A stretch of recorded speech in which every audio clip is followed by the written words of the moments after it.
Hi. Shit, forgot to fuck up. Forgot to fix my camera. Whatever. Hey, hello. What is up, everybody? Welcome back to the stream. I'm your host today, Gaming Legion. You can call me Legion, you can call me Jacob, whichever you prefer. Welcome back. Welcome indeed. We're back. Alright, so, if you could not tell by the title of the stream, and you've been here for a while, we're not doing God of War 2 right now. We're not doing Doom the Dark Ages. And I can explain that very easily with fuck the Elgato. With fuck the Elgato. So, 2 weeks ago, Doom the Dark Ages. Well, first of all, let's go back another day. Wednesday, 2 weeks ago, we were playing God of War 2. It was going great. and then it went to shit. We got to Atlas, and it started shitting out on me. As you all, probably, if you've seen that stream, you know very well.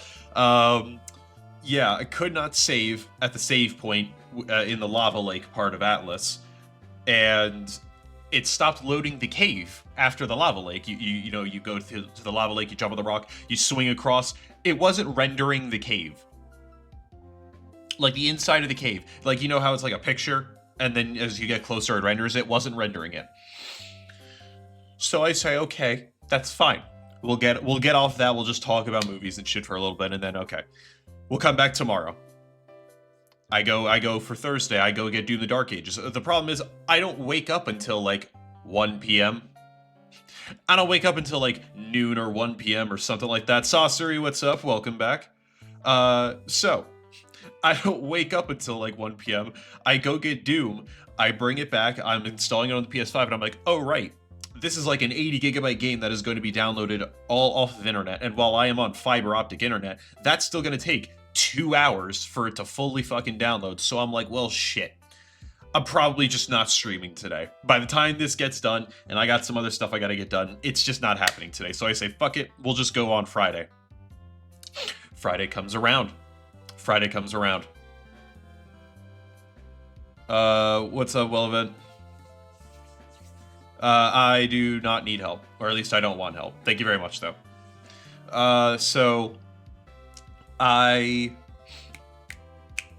Where was I? So on Friday, I'm like, okay, it's time to stream some Doom the Dark Ages. I pull up, I get ready to go to stream, I go into my my Elgato Capture utility. I boot up the PS5. Black screen. Excuse me, what? Excuse me, what? I tried changing some of the stuff. Gray screen. What? What do you mean a gray screen? So, yeah, for literally a week, since that Friday at the earliest or at the latest, I don't know, whatever the fuck, up until last Friday, High Space, what's up? I literally couldn't use the Elgato. The Elgato was fucked. It was just fucked. Ahmed, no, it is not Kratos. Ahmed, it is not Kratos, and I can explain why. So Elgato, I tried all last week, was not working. So I said, fuck it, I'm just buying new parts. I decided like Monday, Tuesday last week, I'm just gonna buy some new parts. So I in fact do that. I in fact buy some new parts. Which I can actually show you. Let me pull that up. That. And that. I had to buy some new parts because my CPU, my motherboard, and not technically my RAM, but my CPU and my motherboard are like 4 or 5 years old. They were 4 or 5 years old at that point. If I remember correctly, it was a Ryzen 7 5000 series, I think, or 9000. I forget exactly. It was a Ryzen 7. And the motherboard was like a ROG Strix, I think it was, like B550 or something like that. I forget off the top of my head. Who gives a shit? So that motherboard was out. I had that motherboard for like 4 or 5 years. It was just going to shit. It was just going to shit at this point. So I'm like, okay, fine. We'll get some new parts. And that's exactly what the problem was. So now I gotta configure this. We love this. Here we go. Had to get a new motherboard. So I got myself an MSI Pro B650. I was able to get it for a decent price. I got it used. So, but you know what? I got it used. Oh, Sora, what's up? I got it used, but you know what? That's fine because guess what it does? It fucking works. It fucking works. I also got a Ryzen 5 7600X, and then I got so actually 32 gigabytes of RAM that will actually fucking work because I had like 24 gigabytes of RAM because thanks to my motherboard still being fucked up then, I'm going through and I'm uh, like one of the one of the RAM slots wouldn't work. If you had a RAM stick in there, it wouldn't work. It would not post past VRAM. So I'm just like, fuck it. So we got all new parts, and guess what? Threw the Elgato in, and now it's working fine. And now it's working fine. And then we come to the second problem of why we're not doing God of War 2 today. Because as I was trying all last week, I tried for a week. Could not get it to work. I could not get it to work. I tried through the disc. I tried on the PS3. And I tried like multiple times. I would say at least 50 times I've ran through the same fucking section of Atlas over and over again. Defeated that fucking rock minotaur like 50 fucking times. I ran through. It wouldn't save, or I would try and go across the lava lake into the cave. Cave would not render. The cave would not render. Or I would fall, die, and then it would keep me stuck on the loading screen. So I think there's something wrong with the disc at that point. So I couldn't get through it. So then I'm like, you know what, fuck it. Let's try emulation. Let's see how emulation works. Let me see if I can take my save file, get it onto the emulator. I have the PS3 emulator. What is it? RCSPS, whatever the fuck, whatever. I always forget the name, but I have it. I've already had it. So I'm like, okay, let's get the God of War collection. Let's get that ROM. Throw it here. Let's copy over this.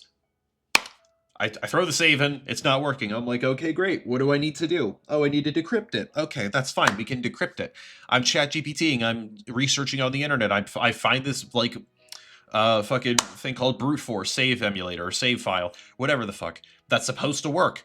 I click on the file, will not let me decrypt it. Okay, what do I need to do to decrypt it? I sat there for like 5 hours last night trying to figure out how I can get this shit to work. It's just not happening. So, why is there no God of War 2 today? Because God hates me today. God decided, you know what, you don't need to play God of War. That's unneeded. So fuck me there. So what I'm going to be doing with that is I'm going to be trying to find, or not find, I'm just going to play through up until we get to Atlas in the emulator, because in the emulator, it shouldn't have any problems. It shouldn't have any problems. And I will just take the L on official achievements and not beating the game on official hardware and a disc. Because I would much rather, especially at this point, just beat the fucking game than, than have to deal with that anymore. So tonight, possibly tomorrow, depends on how long it takes, I will just replay through God of War 2 on my own time until I can get up to Atlas and probably just get up to that save point, and then we will move from there. And then hopefully I can go back to the PS3 and the PSP games will work and Ascension will work and yada yada, all of that. Biggest thing though is I got the Elgato working, and that's the big thing, because that was gonna piss me off. Because the problem was it was working. I would say, okay, here I can actually pull it up just so you could see the bullshit. So you can see the bullshit. That's kind of been pissing me off and annoying me. Hide that for now. Oh well, spoilers, but I mean, whatever. Fuck, who cares? Whatever the fuck, who cares? Let's we'll do a display capture.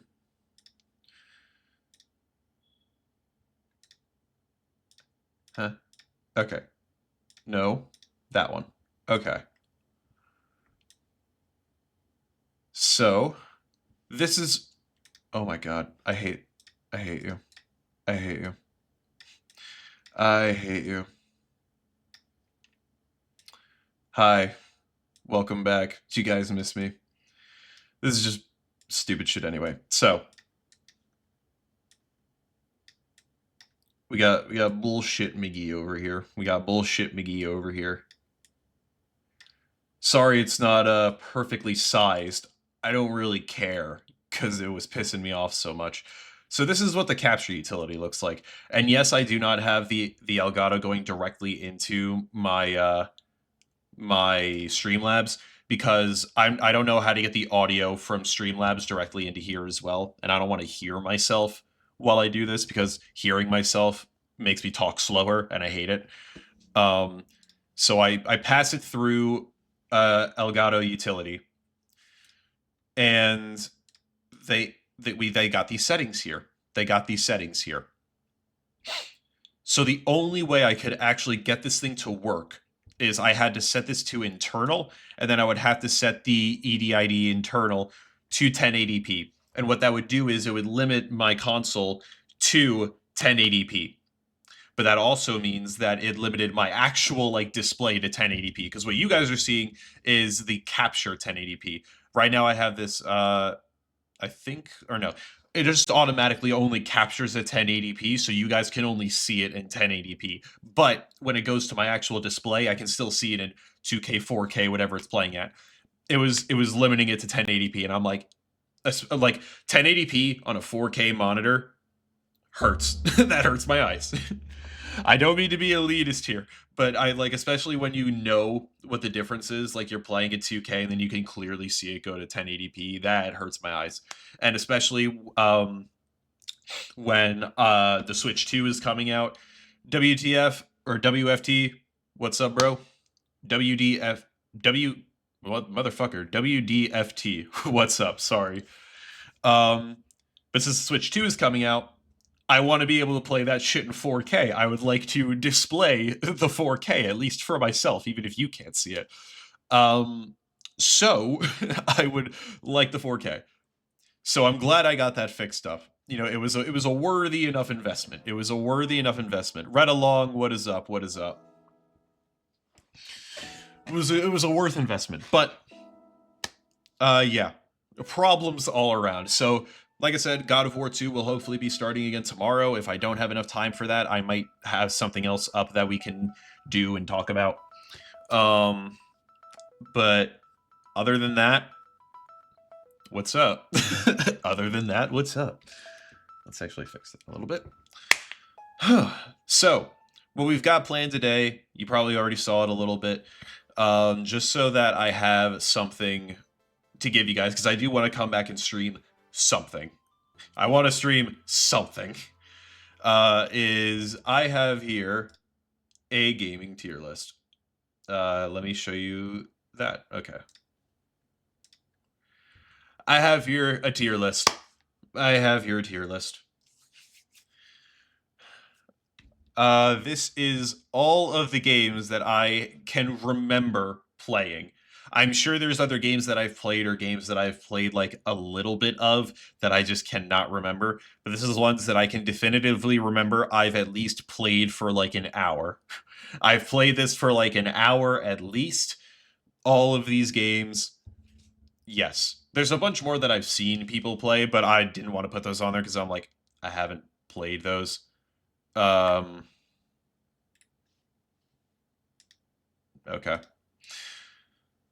So this is all the ones that I have played. You could probably see, not very varied. Like it's I especially with the games you can see in the back. Like that's one shelf, and if I move my mic that way, that's another shelf. That's 12 shelves worth of games from different eras. I've played maybe 2% of all of those. This also does include Steam games. My most memorable game, we shall get into that. We shall get into that. But actually that's probably not, it's good. It's a Pokemon game, I can tell you that. It is a Pokemon game, probably. Yeah. But there are all of these games that I've played, I can almost I can very vividly remember a lot, like a memory of playing it or what the time was when I was playing it, like everything around it. Oh man, this is gonna bring back a lot of nostalgic ass memories. This is gonna bring back a lot of nostalgia. But I wanted to do this, so I made this up last night. The colors are pissing me off because I created the tier list, but clearly it doesn't let me just go with my own colors. So I said, fuck it, we're just leaving it like that. So ladies and gentlemen, let us get into the tier list. And also, once I come up on a game, if I have it physically, I'll probably go pull it out and bring it over or something just because for fun. So, first up here, Power Wash Simulator. This one I have on Steam. I don't actually play this a lot anymore, but I got this, I think I got this back in high school, back when I was home. This is a game, I got it back when like it was first coming out because I think I saw Jacksepticeye or Markiplier play it. By the way, a few of these games are going to be, oh, I saw another YouTuber play it, so I wanted to get it, you know, middle school, high school kid shit. But I remember seeing it come out and they were playing. I'm like, this is such a cozy game. It's such a relaxing game. Literally, I don't have anything to do. I'll throw on a movie or a TV show and I'll play this. Honestly, that's something I need to do now. Genuinely, now that I'm thinking about it, that's just something I need to do now because, like, nowadays, because there are times now when I'm so bored. Literally before stream, I was sitting here for like half an hour and I'm just like listening to a Joe Bart video and I'm like, what the fuck do? I don't want to play a game because in half an hour I'm going to stream. And I don't want to start coding or anything because I'm going to be streaming in a half an hour. What am I going to do? I ended up just scrolling on my phone and sitting here listening to Joe Bart. So I'm like, what the fuck do? I need to do this more. I need to just boot up Power Wash Simulator on the PC and just go to town, dude. That's going to be a black hole of fucking time, though. That's going to be a black hole of time, but you know what? That's fine. Coding? Yes, I'm a computer science major. I am a computer science major, and I'm working on personal projects, so I do code. So Power Wash Simulator. Here's the thing that like it's a good turn your brain off game, but it's also not like, it's not like peak echelon gaming. I would say this is a good 4. It's not like top tier gaming. This isn't where it's gonna come up. But this isn't Claire Obscure, Balatro. This isn't fucking, the holy grail of gaming. But for my memories and what it is, damn, is it a good game. It is good to just turn my brain off and just kind of chill, relax. It's very nice. It's very therapeutic. So it definitely needs to be at a 4. Also, we're doing this on a 1 to 5 scale, is my personal opinion. A 1 to 10 or a 1 to 100. That's way too broad. Because at that point you can't really distinguish a 6 from a 7, or people end up merging them too much. 1 through 5. 1 through 5 is very easy for me. 1 being the worst, 5 being the best. There's, games I'm currently playing, so I don't want to say exactly what it is or how I'm feeling, or I don't want to give a definitive rank once I've dropped and once I've stopped playing. I'll explain that later. Whatever the fuck. I don't care. I'm not used to this. Who cares? Next up, Phineas and Ferb. Actually, I think I have this.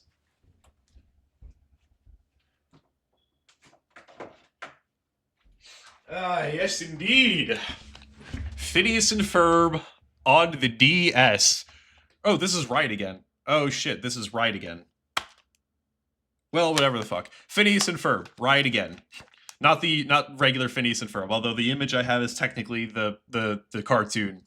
Whoever the fuck. Phineas and Ferb, right again on the DS. This is another nostalgic one. I remember I didn't, and this is going to be very apparent with a lot of games. I didn't ask my parents for a lot of games when I was a kid. We obviously had a lot of games. I had a DS, we had a Wii. We had an original Xbox for a little bit, and there's one game I'm trying to find. Cannot find it. But this was one that my parents got because I was really into Phineas and Ferb as a kid. And this, a lot of fun. I also remember a lot of times where I got stuck because I quite literally could fucking not. I couldn't get past one of the levels, and I can't remember what it is. If I replay this game, I'll probably figure it out, but I, for the life of me, could not remember how to get through it. And I was too young to be like, oh, just look it up. I was too dumb and stupid to do that. So I remember a lot of nostalgia, but it was kind of just like a regular, like linear game. It was a bit of a platformer. You just go around, you're doing these little challenges. They had that story mode. It was a lot of fun. I put it at a 3. It's a nice baseline game for a 3, in my opinion. It's a nice baseline for a 3. Ooh, kindergarten. Oh, kindergarten. I have memories with kindergarten. Some good, some bad. Not really bad. But kindergarten was one I think, I forget, I think it was Jacksepticeye. I remember seeing play it. And I'm like, kindergarten seems fun, let me play it myself. And I did. I remember when I first started YouTube, because you can go back at this on this YouTube channel if you're watching through YouTube, or if you're on somewhere else, you could go to my YouTube channel and see, oh, the first video he has posted up is Jump Force and hating on Jump Force. We'll get into Jump Force later. But he has a whole video on that. That's his first video. Oh, honey, no, it is not. Oh, that is not my most viewed video. Not my most viewed, my first video. That is not my first video. Not by a long shot. My first video ever was kindergarten videos. It was kindergarten videos. It wasn't even like playthroughs or anything. It was just me going through how to get all the Monstermon cards. It was me talking about how do you get all the Monstermon cards? How do you get like perfect playthroughs? That was me, and all I did was find some like Steam thread and just went off how to get all the cards. That was my first YouTube video, was me recording how to get one of the cards, splice it out, do that. I was one of those people. Those were my first videos. And then from there it went on to Papers, Please and some other stuff, which we'll get into later. We'll get into Papers, Please. But kindergarten was what kind of kicked off my YouTube career back in 6th, 7th grade. No, like 5th grade. 5th or 6th grade? I forget exactly. But oh god. I haven't played kindergarten in so long, and I kind of want to replay it because I know the 3rd game is coming out. I never even played the 2nd game. So I want to replay these because I know the 3rd game is supposed to be coming out this year or next year. I have it wishlisted on Steam. Ooh. Ooh. I'm gonna throw it at a 2. I think that needs to be a 2. It's not a bad game. It is not a bad game. It's a cool little indie game. It is a nice, cool little indie game. But...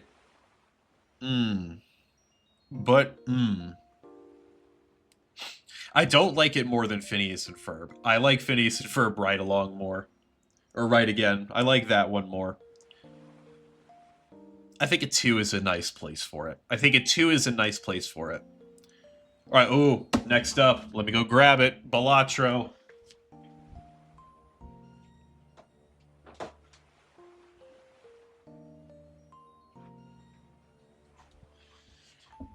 Balatro. Balatro. Ladies and gentlemen, we have our first number 5. Ladies and gentlemen, we have our first number 5 of Balatro. If you've been in gaming for like the past few months, you were there at the Game Awards. I don't even need to explain Balatro, but for the people who do not know what this is or haven't or not in gaming like that, Balatro is an indie game that kind of mixes some elements of poker or blackjack. I forget exactly which one. I think it's blackjack, but no, it's poker. I'm a dumbass. It's poker. But it brings in some of the elements of poker with literal cards and the essence of a roguelike. For anybody that doesn't know what a roguelike is, you're basically playing a round of a game.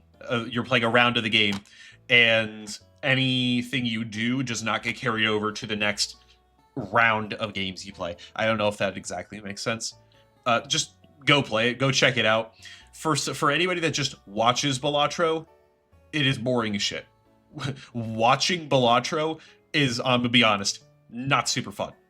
But playing Balatro, oh my god, that's so much fun. Oh my god. Playing and watching Balatro is such a difference. It is such a huge difference.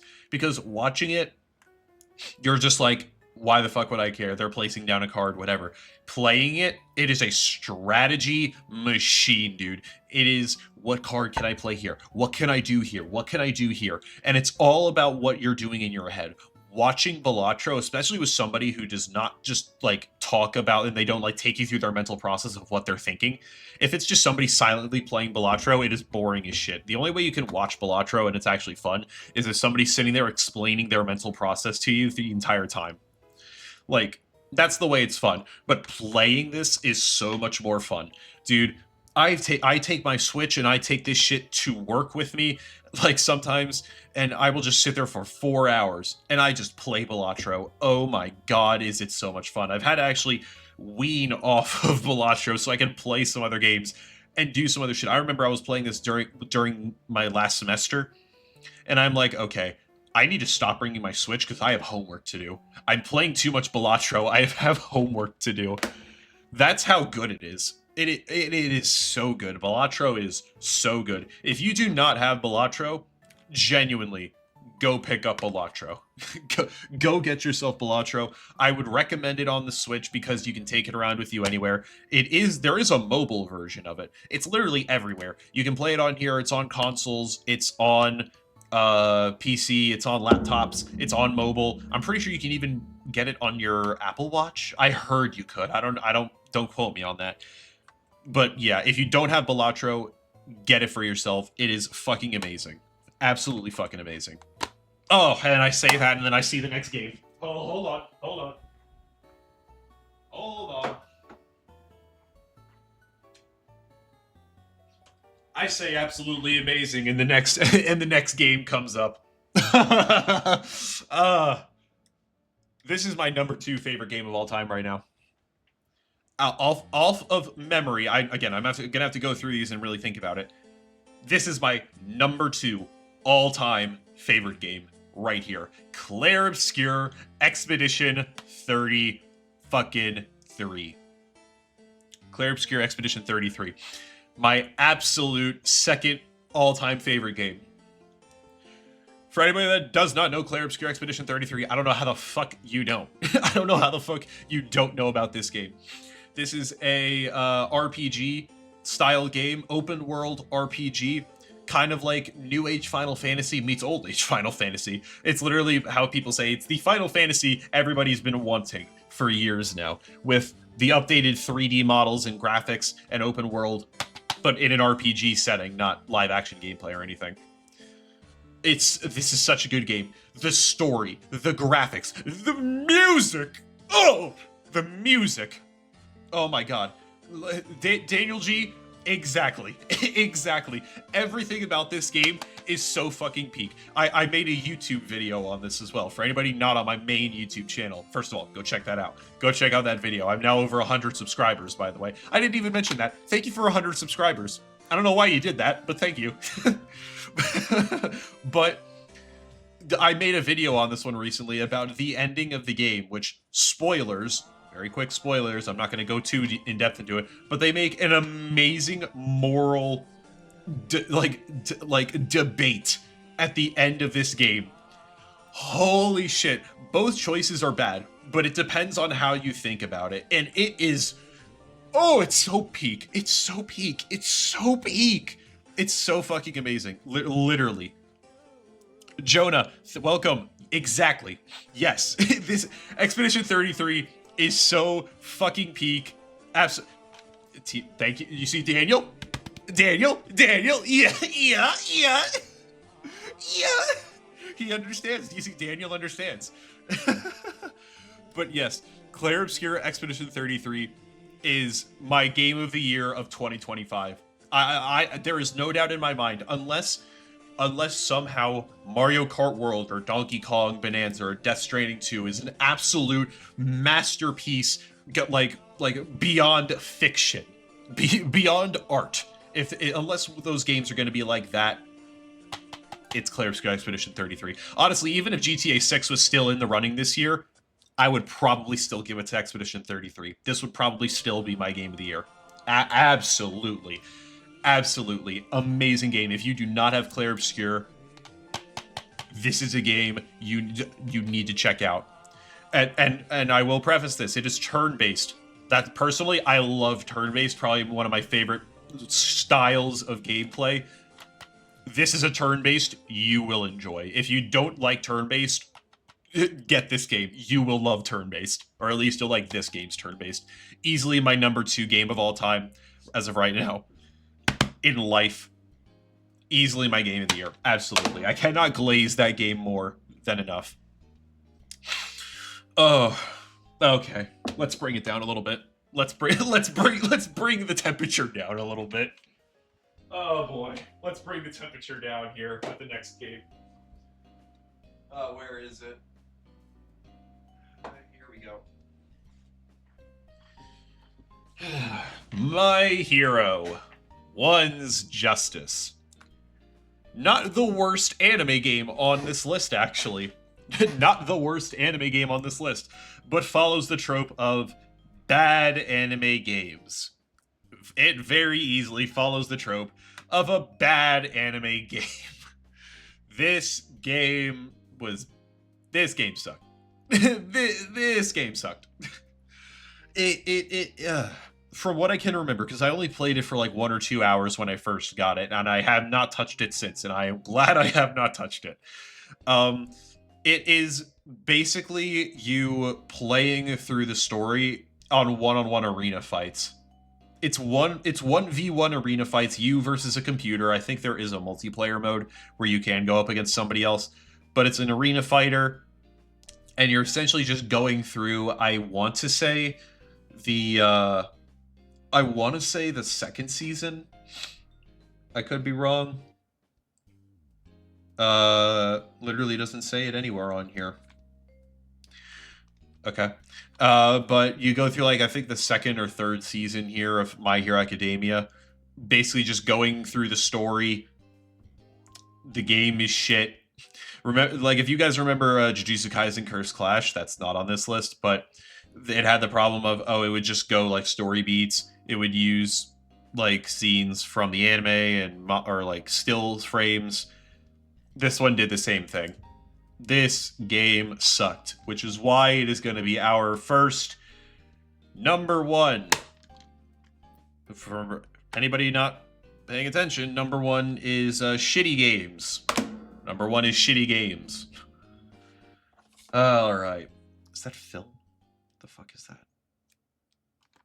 I may not like the game, but I still like my games to at least look like I care about them. Hold up. Got some weird film on the side. Some of the games have this, and I don't know why. They just got this weird film or, like, tape on the inside. Okay. That's probably just stuck from the actual film when you take it off. All right. Anyway, moving on. Beat Saber. Beat Saber. Okay, hold on real quick.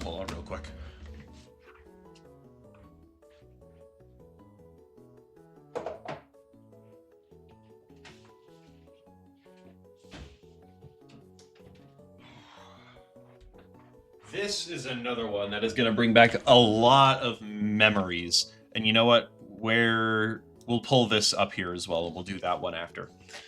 Well, I only have 2 VR games, or actually I have 3, technically. I have 3, but we'll do that other one later. I have an Oculus Quest, an original one. It is very shit. Especially during, or at least nowadays. But I have an Oculus Quest. I got that back in high school. I remember when I first was like getting into VR.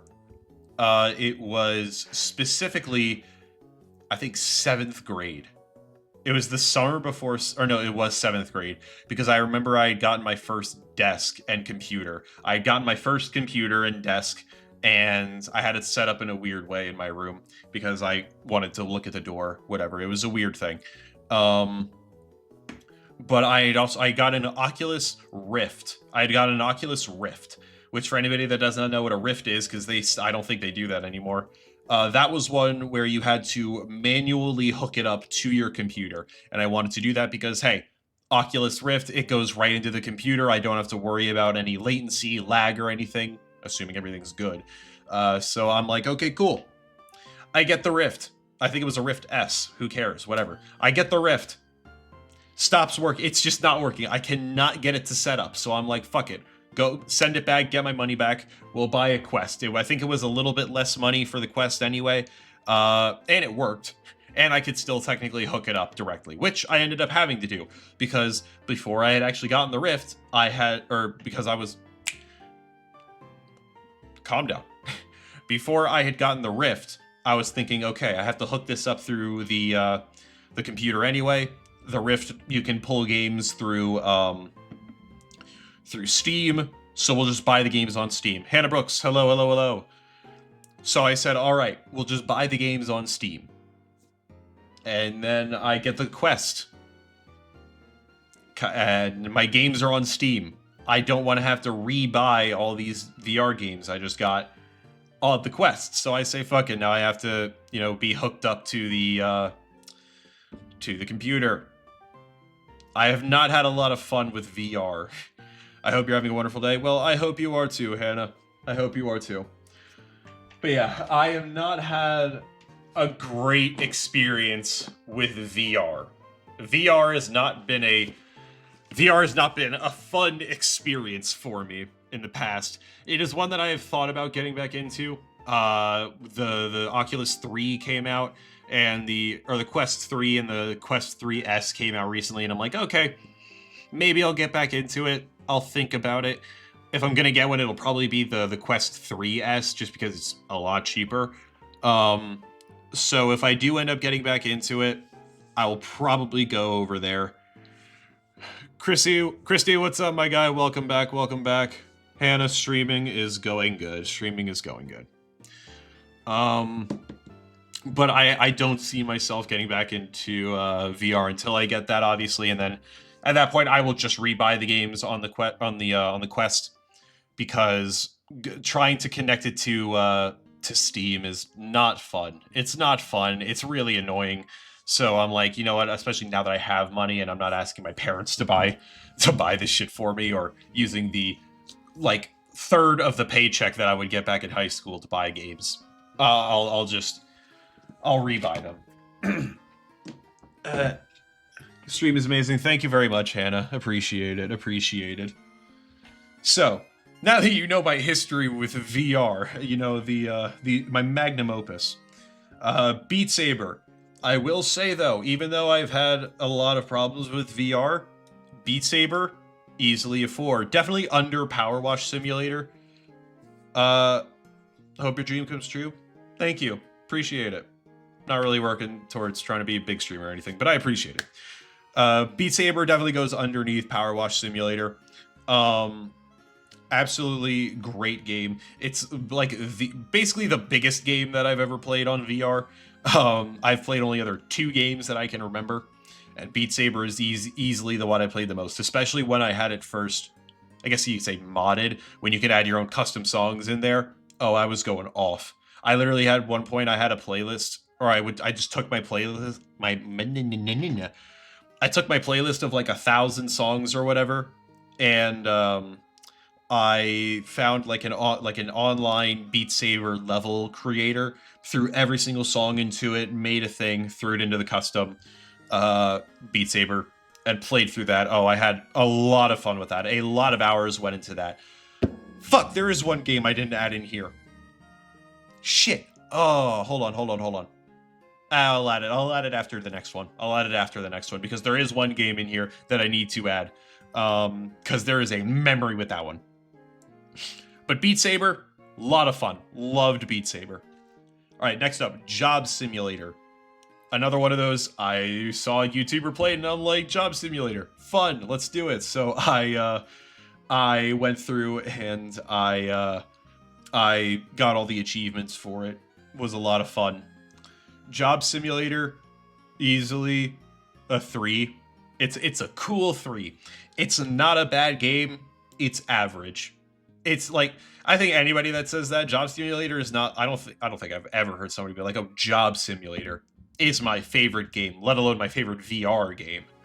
Nobody said it's my favorite VR game. Which it's a good game, and it's definitely a good intro to VR. Yeah. I think Job Simulator is definitely one of those games when you're first getting into VR.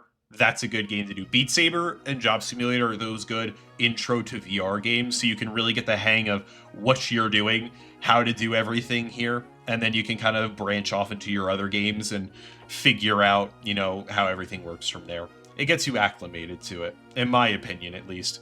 But it was a nice little fun game. It was chill, nothing like breaking the bank. Not a bad game though, not a bad game.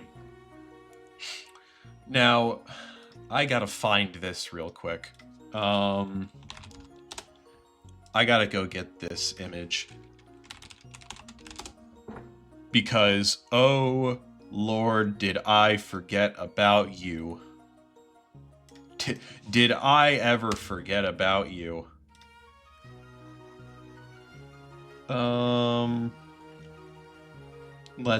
We'll just add this one temporarily.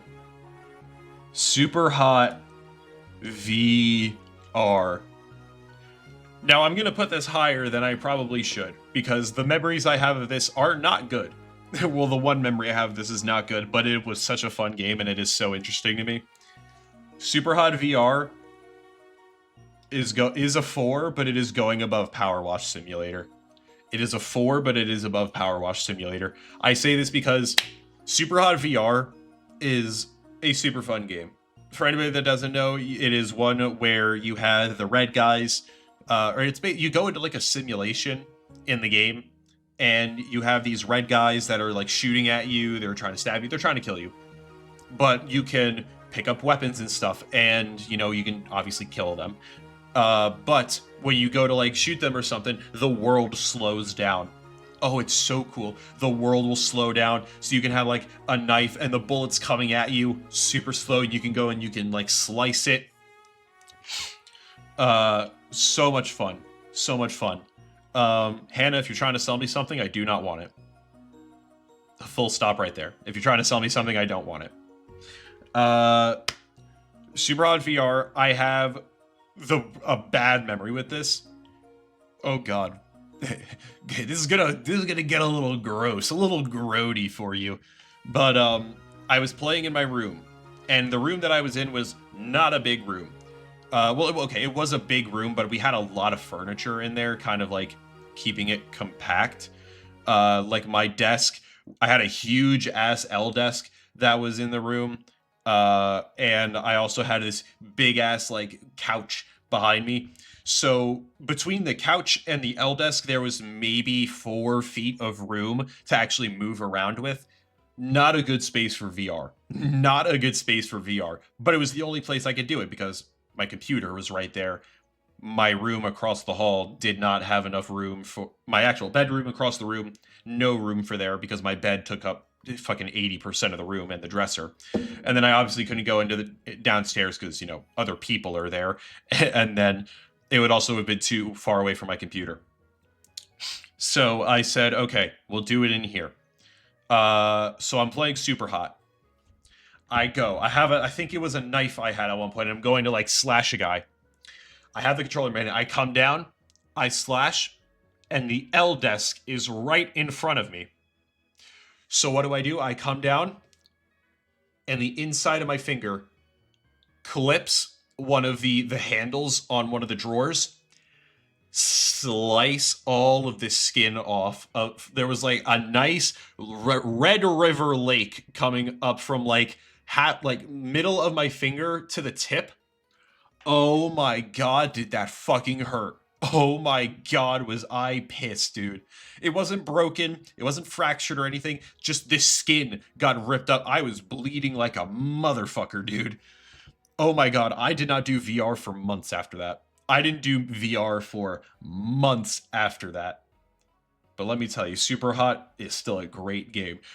Some of the memories I have with Super Hot, though, not the best. Not the best. Not the best. But definitely, I have a bigger space now. So I think once I get a better VR headset, I'll probably do it more. Or I'll try it out again. And, you know, maybe throw up some padding or something. Hannah, if you're trying to sell me something, I don't want it. I don't want it. So yeah. Next up here, Marvel Rivals. This is the first one I'm going to put in my stopped playing list. Now, Stopped playing and dropped. What the fuck is the difference between those two? What the difference is between stopped playing and dropped is that dropped are ones that I could not continue playing. They are ones that I just do not want to play anymore. I'm so bored of them. I just could not give a fuck to play them anymore. Stopped playing is ones that I want to get back into. I just haven't gotten back into them. They're just ones that like my computer can't run them very well. I just haven't put them on console. I'm doing other stuff. So I'm just like, okay, we'll throw it into stopped playing. And that is unfortunately Marvel Rivals. Mackenzie, what's up? Well, welcome. You can now see what I do in my free time.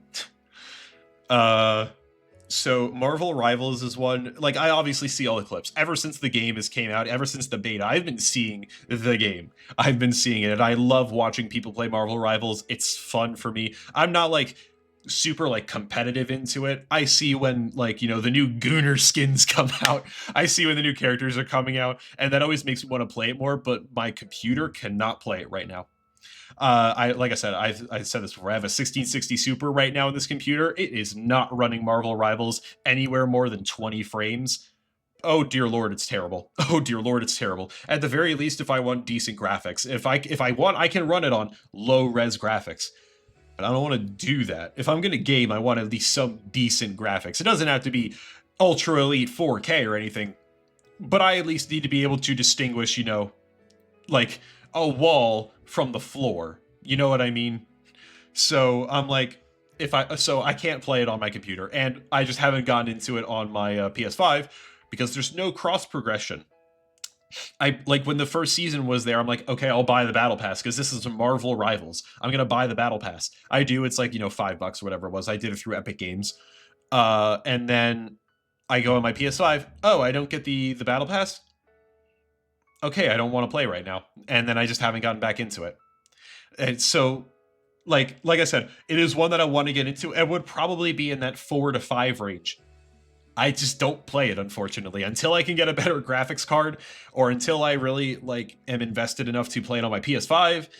Probably not gonna. I'm just not getting into it, unfortunately. I'm also not the hugest fan of like hero shooters. That's never been my thing. Overwatch was never my thing. So, you know, that's probably another part of it.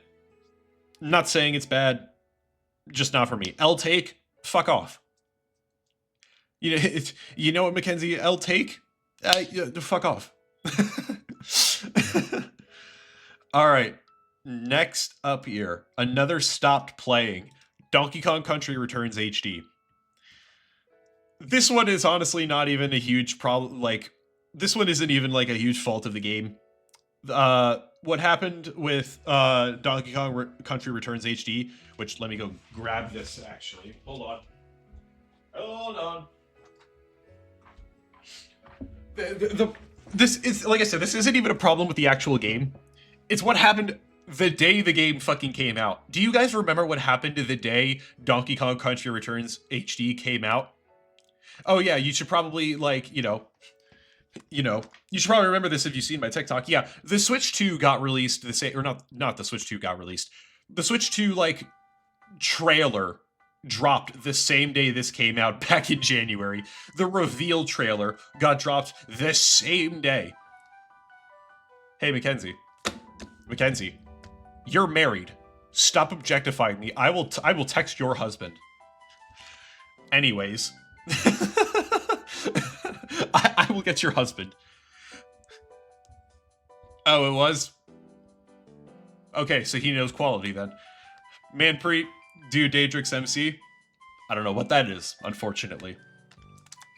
But the same day this came out, and I went to go pick this up, was the same day that the Nintendo Switch 2 reveal trailer was dropped. So I did not get to play this, and I went and made the video on that, and then I made the video after it talking about what I want to see from the Switch 2. A lot of that was wrong, or some of it was wrong. But I never really actually went back and played this game. Actually, I played it for maybe 5 minutes, and then I'm like, you know what, I want to work on the video. So I never really got a chance to play this very well, especially with it being like a 2D platformer. I'm not the biggest fan of 2D platformers. Some games, like especially with Mario, I can get into them. I can get into platformers. It's just I've never played a Donkey Kong game before. The reveal trailer was out, and I really wanted to make the videos on them, so I said, you know what? We'll put this to the side now, and I unfortunately haven't played it since. So, one that I do want to get back into, it's just probably gonna be a while before I get back into that. Ooh, and we get into our first drop. Dragon Quest III HD 2D remake. Let me go grab it.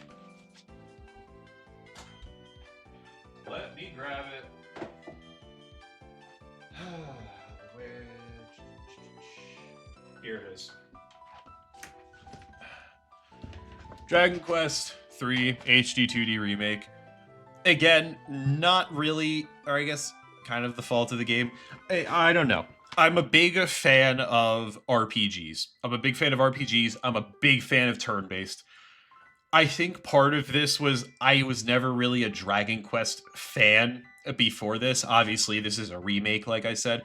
I was never super into Dragon Quest back as a kid. Never even heard about it, if I'm being honest, until like a year or two ago. Especially when this game was coming out and getting promoted. That's when I really started hearing about Dragon Quest. So I'm like, okay, I'll play it. I was playing the game. I got maybe like 30% of the way through the game, and I'm like, this is cool. I'm not really paying attention to the story. It's kind of the same thing that I had a problem with the Final Fantasy Pixel remasters or remakes, where I'm just like, not really paying attention to the story. I'm just kind of playing it. And I'm having fun. I'm kind of having some fun while playing it, but I'm not really invested into it that much. So, unfortunately, this is going in the dropped. I have stopped playing this, and I don't really have any ambition to go back and play it. Like I said, maybe in the future I will. I'll come back to it. I'll maybe just reload the save file, but as of right now, I don't really got any big aspirations to get back into it. I don't have any, ooh, I need to do this. Ooh, but the next one, The Escapists. The Escapists. Dude, this is another one. I watched it with Jacksepticeye back when he was playing Escapists. Oh, and that popped it off for me. I got this on the Xbox One with my brother, and we would play it on there sometimes. I got it on Steam. And I also got it on Epic Games. Where I got it for free at one point. Or, I think it was, discounted to, under $1 or something. But The Escapists, huge fun game. This is definitely a 3-game. Bye-bye, Mackenzie. Bye-bye. Also, you didn't come back home, so, thanks, bitch. Later. The Escapists is definitely on kindergarten level, but a little bit better, because this was one I could really get into. I could sink my teeth in a little bit. It was a lot more fun. I would honestly put this at the beginning. I would say I like that more than Phineas and Ferb. Phineas and Ferb. I like this more than Phineas and Ferb. It was a lot of fun to go through the different prisons, being able to just have some fun with that, really make you think with strategy and stuff, especially when they added the custom prisons. That was fun to do some of those. Never really got into the second game, but the first game, a lot of fun. I remember some Minecrafters, I forget exactly who, they even did a Minecraft Escapist version. That was fun. I loved seeing that as well. So, yeah, Escapists, big game. Elden Ring. I am currently playing. Elden Ring, you don't get a grade. I'm currently playing Elden Ring. I started up a playthrough back in the summer, last summer, when the DLC dropped, Shadow of Erdtree. And I'm like, okay, let's buy the game, or let me go grab it real quick. So I went to my local game store, which was a retro store at that point. Or I just went to the retro store to get some other stuff, and I saw this in the back, and I'm like, fuck it, let's get it. Elden Ring, I got the Shadow of Erdtree edition, and I said, okay, let's do this shit. Let's play. I started up a playthrough, played for a day or two, and I just haven't really gotten back into it. But it is one that I'm like getting back into actively. I've booted it up a few times. I've played through a little bit, mostly just taking out some basic enemies. I haven't like really gotten back into it, but it is definitely one I want to. This is one I'm not going to stream because holy Jesus Christ, if I stream this is the only thing I'm streaming the entire summer, and I've got a lot of other stuff I would like to stream this summer. So Elden Ring will be on my own time. Thank you very much. But I definitely like it. It's fun.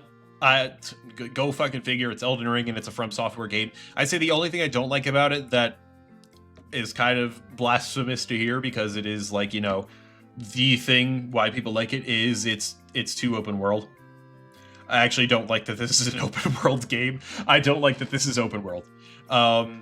I'm not and I like open world. Do not get me wrong. I like open world. I like just going around being able to do whatever you want. I like that in like the Zelda games. I like that a little bit in Pokemon. Elden Ring, though, maybe it's because it is a Souls-like, and I'm not exactly like a Souls veteran. I'm not out here one-shotting Melania or fucking Consort Radon, and I'm not like doing this into my fucking skivvies. I'm pretty shit. So maybe that's part of why I don't like the open world, because I need a little bit of structure. I need to be able to see, okay, where exactly do I need to go right now to get stronger, to get better for this other thing. And especially with how vague everything is in Elden Ring, like I've even remember seeing TikToks and jokes. It's like, oh yeah, go to the place. Where's the place? Oh, it's by the tree. What's the tree? Oh, no, not that giant tree that's right there. No, the tree. It's like, what fucking tree? Oh, did I not tell you it's by the mountain? So, like, I don't want to do that too much. I like not being guided, but at the same time, if I've got no fucking clue where I'm supposed to be going at all, not a big fan of that. Not a big fan of that. I need a little bit of guidance. I need to know what I need to do next, because Elden Ring, at least from where I'm at and what I'm at right now, it is just very much go out into the world and just kind of find shit and beat bosses. There's no structure for what I'm currently doing right now. And especially because I'd have to go back and check. Don't quote me on this. But there's also no markers on the map.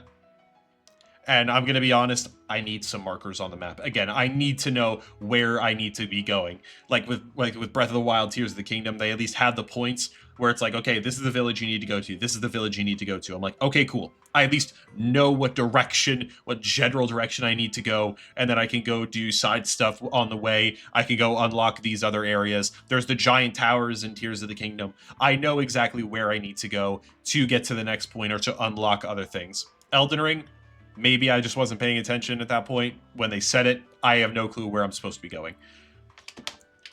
But that does not mean that this is a bad game. I still think it's a lot of fun. But it's one that it takes warming up to for me, especially because it's open world. Anyways, next up, Call of Duty Warzone. Yes, I am not a big COD person. I have some COD games. I bought Black Ops 6. Honestly, a terrible decision because I have not played that game fucking once. Should never have bought Black Ops 6, but you know what? I had the FOMO. That was on me. But I have played Warzone. This was a COVID game for me, and I would play with my friends because they were super into COD. They were kind of those guys where all they played was fucking COD and Fortnite and a little bit of 2K. So I'm like, fuck it, I guess I'll play these with you. So I got Warzone, and we played some of that together. Not as much as Fortnite. That's another thing. We'll get into that later. But Warzone was a fun one. We played that every good bit. Just one I stopped playing.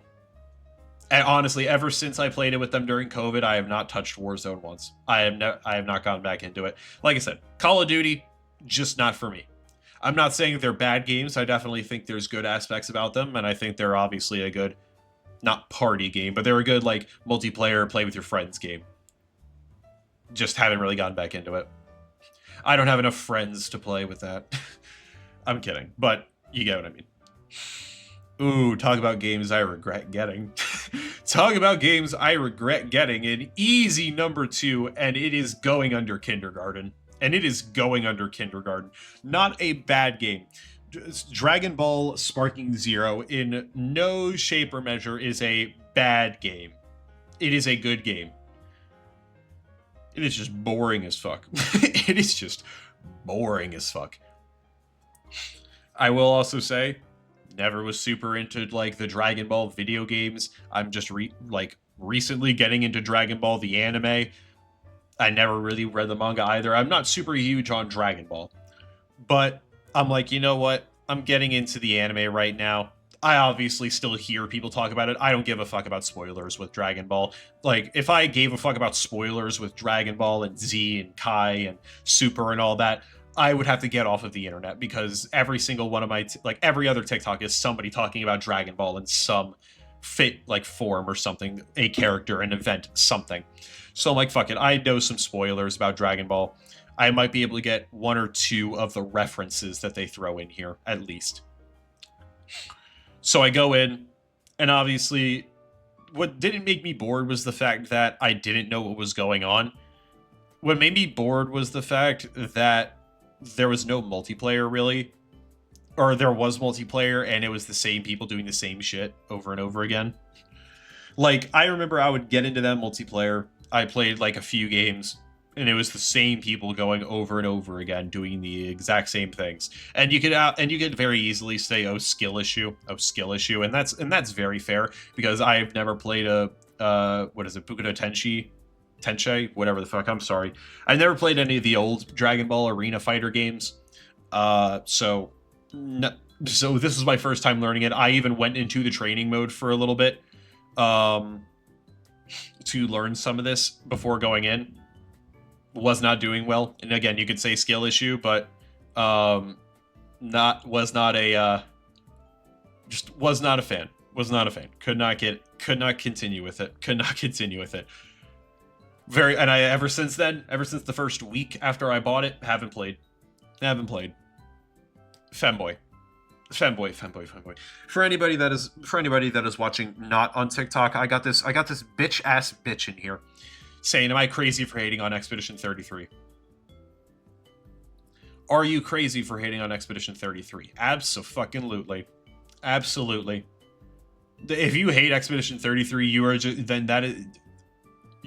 haven't played it. You haven't seen anything of it, and you are just purely doing it to hate. You're just purely doing it to hate. You have no reason. You're just hating on it. Because if you played Expedition 33, you know it. You know it's good. You hate turn-based games? I don't understand you. A big fucking whoop. Play the game. What is it? Oh, it's not fast-paced enough. Oh, I don't have to think about it. Yes, you do have to think about it, fuckhead. There's a little thing called super effective and least effective. And especially with Clair Obscur, there's parrying and dodging. Get the fuck out of here. You femboy? Jesus. Expedition 33 is Game of the Year. Just because you don't like turn-based does not change the fact. Not more complex chess. What the fuck do you think chess is? What do you think chess is? Chess? Oh my fucking god. Chess is a fucking game, headass. It is literally one of the first games. Chess is one of the first games ever. Oh my god. That was a stupid take. That was a stupid take.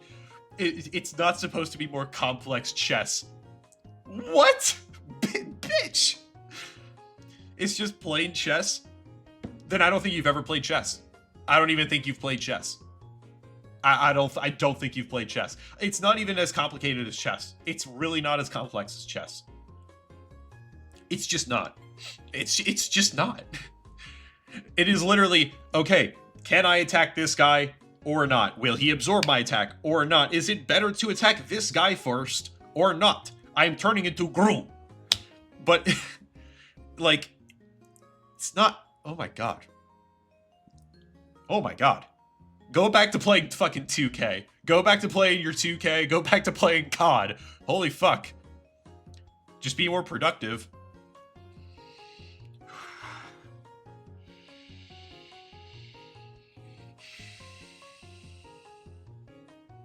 You're trying to rage bait me, and I'm gonna. We're gonna move on. We're gonna move on. Papers, please. Papers, please. Femboy, I'm just gonna ignore you now. I'm just gonna ignore you. Papers, please. This was another one. Saw Jacksepticeye play it and Markiplier play it. Was a lot of fun. I loved this game. I went through. I got a lot of the achievements. Mother Russia or Stotskia or whatever the fuck. I forget exactly what it was. It was a Russian like clone in the game, but was a lot of fun. Definitely a 3. Definitely a cool 3. I would put it just under the Escapists. I would put it just under the Escapists. I like the Escapists a little bit more, just because there was like a little bit more to do. Like, yes, it was escaping the prisons, but it was kind of like mixing it up a little bit more. And I mean, you kind of do that with the Escapists as well. You know, you get different tools. You have to check for new information every other day. But I don't know. I like the Escapists a little bit more. It felt like that there was. Oh, I'm sorry. You want to talk about chests? You want chests? You want to talk about chess? The Escapists and Papers, Please, I would say, are more complex strategy games in some instances than Expedition 33. Like, I would say Papers, Please, and The Escapists require more like real brain power thinking in some instances than Expedition 33. Because being serious with Expedition 33, you can just, in some cases, especially once you get super powerful enough, dodge, do some quick parries, and blast them with fucking moves. Once you get super powerful, of course. So like Expedition 33 is also not just turn-based. That is art. That is art. Expedition 33 is not just a turn-based game. It is an amazing fucking story. Beautiful music. Amazing voice acting as well. They got Charlie Cox in that bitch and Ben Starr. I'm sorry, we're just shitting on Expedition 33. I need to stop. We're moving on. Concord. Oh, Concord. Oh, shit. Oh, boy. Oh, boy. Oh.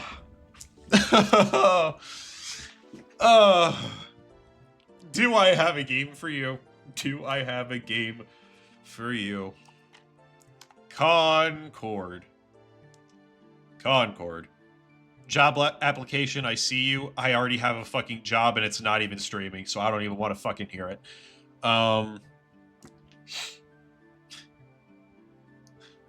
Concord. Oh god. Oh god. Oh dear lord. Here's the thing. There's the job. I'll get to you in a second. Job application. I have technically played Concord. I have technically played Concord. I got the game through eBay about a week after the shutdown. I got it for shits and giggles. I think, it wasn't technically like $40. I technically got this for more than it was worth initially. I got it for like $45 off eBay. I booted up the game. I went in. Servers are shut down.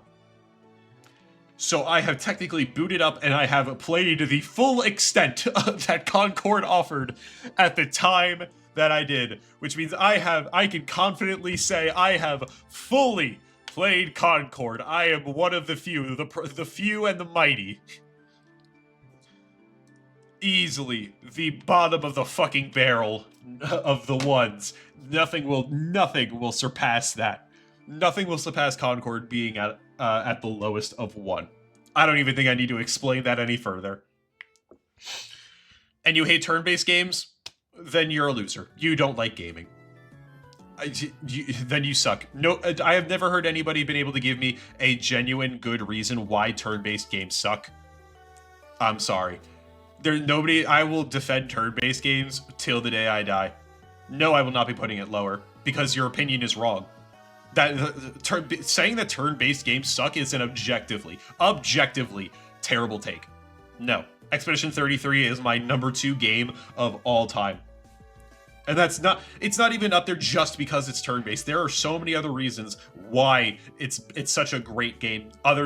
Just because it's turn-based does not make it a shit game. In fact, personally, it makes it a better game because it's turn-based. I like that it's turn-based and not live combat. They don't have to develop game mechanics.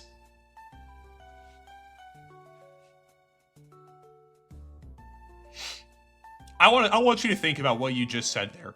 I want you to think about what the fuck you just said there. They don't even have to develop game mechanics. They just put simple code with insane graphics. Oh, I'm sorry. We talking about Assassin's Creed?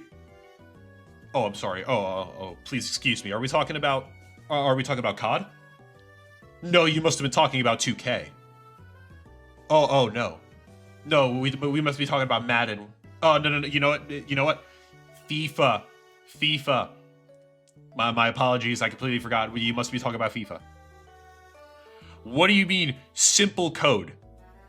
Do you mean code that has been out there for years now? Do you mean code that has been going on since the 90s?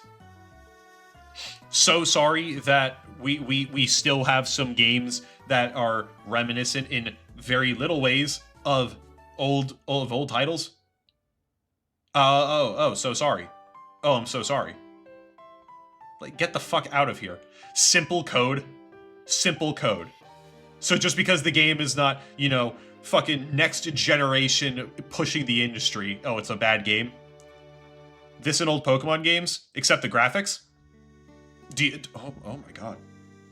Oh my god. Okay, you know what? No, we're pausing.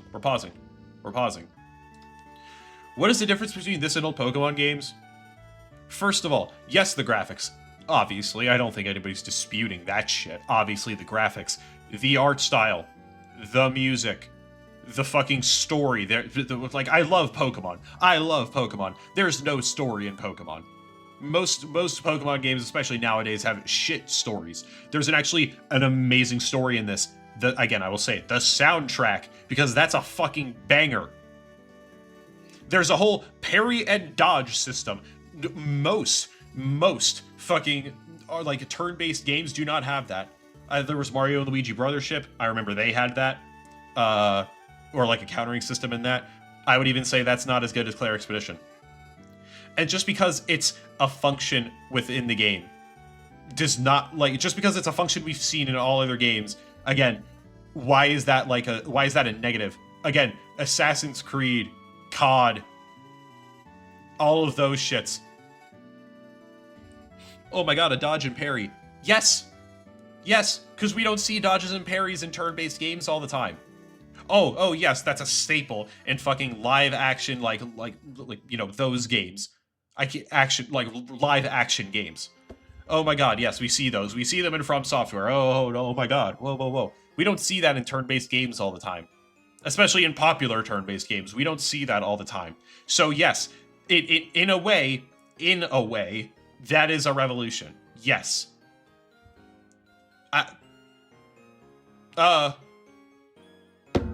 Yes.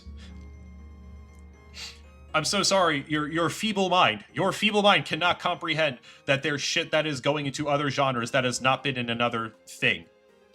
Absolute glazing. Okay, then what's your revolutionary game? What is your revolutionary game? I don't want to see a single COD on there. I don't want to see a single 2K sports game on there. I don't want to see a single Assassin's Creed game on there. I don't want to see Fortnite. I don't even want to see Fortnite on there. What's your revolutionary game? What's your revolutionary game? Balatro? Yeah, Balatro's fair. I'm sorry. Hold on. So Balatro. I do love Balatro. How's Balatro so revolutionary and Expedition 33 is not? I'm not saying one is better than the other. I do think that they, personally, I like Clair Obscur more. I'm not saying Balatro is bad or not revolutionary. We've seen roguelikes before. Oh, I'm sorry. So all of a sudden, now that the fact that you can go into a game, come back, and only get one extra card, oh, that's been done before. In fact, in some case, I'm pretty, actually, correct me if my history is wrong, which it probably is. Isn't roguelikes older than turn-based games? Roguelikes came out with the first game, Rogue, back in like, what, the 70s or the 80s by some guy who made it in his college dorm room. That's when Rogue came out. I'm pretty sure that's earlier than most turn-based games. Which means, so if your angle is that, oh, we're using simple code. We're using simple code in a turn-based game. Balatro is absolutely using like simple code because the first Rogue game, the Rogue-like game, was made all the way back in fucking 1980s. This around the same time as fucking turn-based games. So what the fuck are you talking about? It's just plain out Dark Souls, and the game mechanics have an interesting concept that saves them. Claire Expedition 33. Again, yes, dodge and parry. Something that is, like, not very popularized within turn-based games. Yes, it has been in turn-based games. Is making it popular, though. And there's more than just the turn-based. The story, the music, the characters, the voice acting. It's not just the turn-based. And it's just plain out Dark Souls with game mechanics. Are we automatically saying Dark Souls sucks now? Oh, I'm sorry, Dark Souls sucks now? Why? What? Look, Dark Souls 2, off to the side. That's another thing. But like, we're acting like Dark Souls and From Software games are bad all of a sudden. Like Souls-likes are all of a sudden the bottom of the barrel gutter jack shit. What are you talking about? What are you talking? Like, you literally just compared it to one of the biggest franchises in gaming, and you're trying to pass that off as a negative.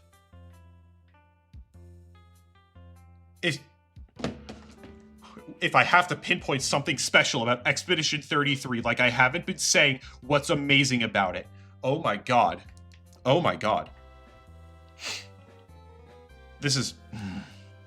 I should ban your ass. I should ban your ass right now. Holy shit, dude. I don't even think I need to explain anything else because you're just clearly not listening. You don't have to like the game. That's fine. You don't have to like the game. But what you are arguing is absolutely stupid. What you're arguing is stupid. Music, yes! Yes, music! Oh, I'm sorry, do you play every fucking game? Oh, you know, that's probably why you don't like some of these games and why you're comparing it to Dark Souls and saying that Dark Souls is a negative. Because you play with the sound off. You skip every cutscene. You don't listen to the voice acting. Yes, the music makes this game amazing. I'm so sorry music is not like, oh my god, whoa, revolutionary in every game or something. I don't... You're saying dumb. You're spouting dumb shit here. You're spouting dumb shit. You're playing a game, yes, and there's a little thing called getting fucking immersed into the game. There's a little thing called getting invested in the game that you're playing. Oh, I'm so sorry, you play COD, so that's a little bit hard. But music helps bring you into the game. It helps, like, immerse you into the world. The whole world of Clair Obscur is, you know, based off French stuff. It brings in a bunch of French culture. Very obviously, there's the fucking Eiffel Tower in the game. So yes, with a bunch of French music, it brings you in. It sounds amazing. I don't even know why I'm having to explain why music is such a not an integral part of gaming. Not every game absolutely must have music, but it is an absolute plus, and especially with something like Expedition 33, with its amazing music, that is an absolute double plus, triple plus, whatever the fuck you want to say. It is absolutely a plus. I'd say if you want to say anything about the game, you cannot knock the music. The music is the unobjective best part of the game. It's not the first... Hey, what's up, Foden? Welcome back. Good to see you. It's not the first thing you think about in a game. Yes, and it wasn't the first thing I thought about. Whenever I think about Clair Expedition 33, I also think about the fucking story. I think about the story, I think about the gameplay, because I like turn-based games as well.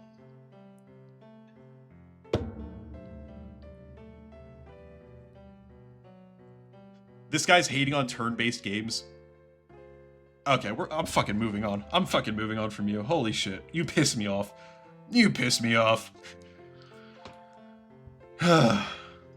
Absolute loser.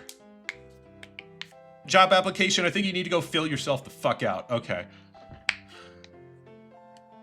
How you been, Foden? You having a good day? Well, welcome back. Alright. Next game here, Borderlands 3. Borderlands 3. Haven't played a lot of Borderlands. Have not played a lot of Borderlands. That is one I actually want to... That's one series I want to play through over the summer if I get the time, since Borderlands 4 is coming out. Although we'll have to see about that because, you know, Randy Pitchford with his $80... You know, it's $80... It might be $80, even if it is, you're going to pay for it type shit. Is E... That's a bit E, so I don't know if I'll be getting Borderlands. We'll have to see. But, definitely one that I want to look into at the very least. I would like to play through Borderlands, all the 1, 2, 3, the pre-sequel, over the summer if I can. Ned's Pink Spot, what's up, what's up? Welcome, welcome. But I remember I did get Borderlands 3 on the PS4, actually. Where are you? There you are. I actually got Borderlands 3 on the PS4. Neds, what's up? What's up? Knock, knock. I got this back in high school as well. My parents got it. Actually, no. My brother got it. Because technically it was his PS4, and then he was playing the Xbox all the time, so I stole it from him. But he had Borderlands 3, so I played it for a little bit. I think I played like an hour or two. Haven't touched it since. So it is absolutely one that I have just stopped playing. You're supposed to say who's there? Turn on your ears. Turn on your ears then. So one I just stopped playing, unfortunately. I'll get back into it when I go back through and I keep playing some of the other stuff. Yeah. Why is it? I'm not explaining why Expedition 33 is so high anymore. I'm not explaining it. I'm not explaining it. I do not need to explain why that is so high anymore. Holy shit. Alright, next game. Ooh, NFL Madden 07. Okay. Okay, Madden 07, baby. Where are you? Here you are. Madden 07. This is a Wii game. This is a Wii game. Alright. Bro, put it lower. Shut the fuck up. I'm not going back over this again. Expedition 33 staying where it is, and it is an amazing game. I'm not re-arguing this shit for the third time. Madden 07. The reason why this game is on here is pure nostalgia. This is pure nostalgia. Why this is on here. Madden 07 was a game, obviously I got it back in like, I think 2010, I want to say. Like we got this a few years after the fact, because I was like, what is it, 2 or 3 when this game came out. But I would always play this game with my brother and had a lot of fun playing this with him. We would always go against each other. We would always be like fucking around trying to look at the screen while the other guy was choosing, look at the controller. Like we had a lot of fun with this. It was great. This again, not a great game. It is on here for pure nostalgia, and because I like it pure nostalgically, it is going in at number 2, above Sparking Zero. Definitely have a lot more better memories with that. I still like Kindergarten a little bit more. What about anime games, Ahmed? We will get into that. Ned? Who's there? Who's there, Ned? Who's there? Who's fucking there, Ned? Tell me while I get the next game.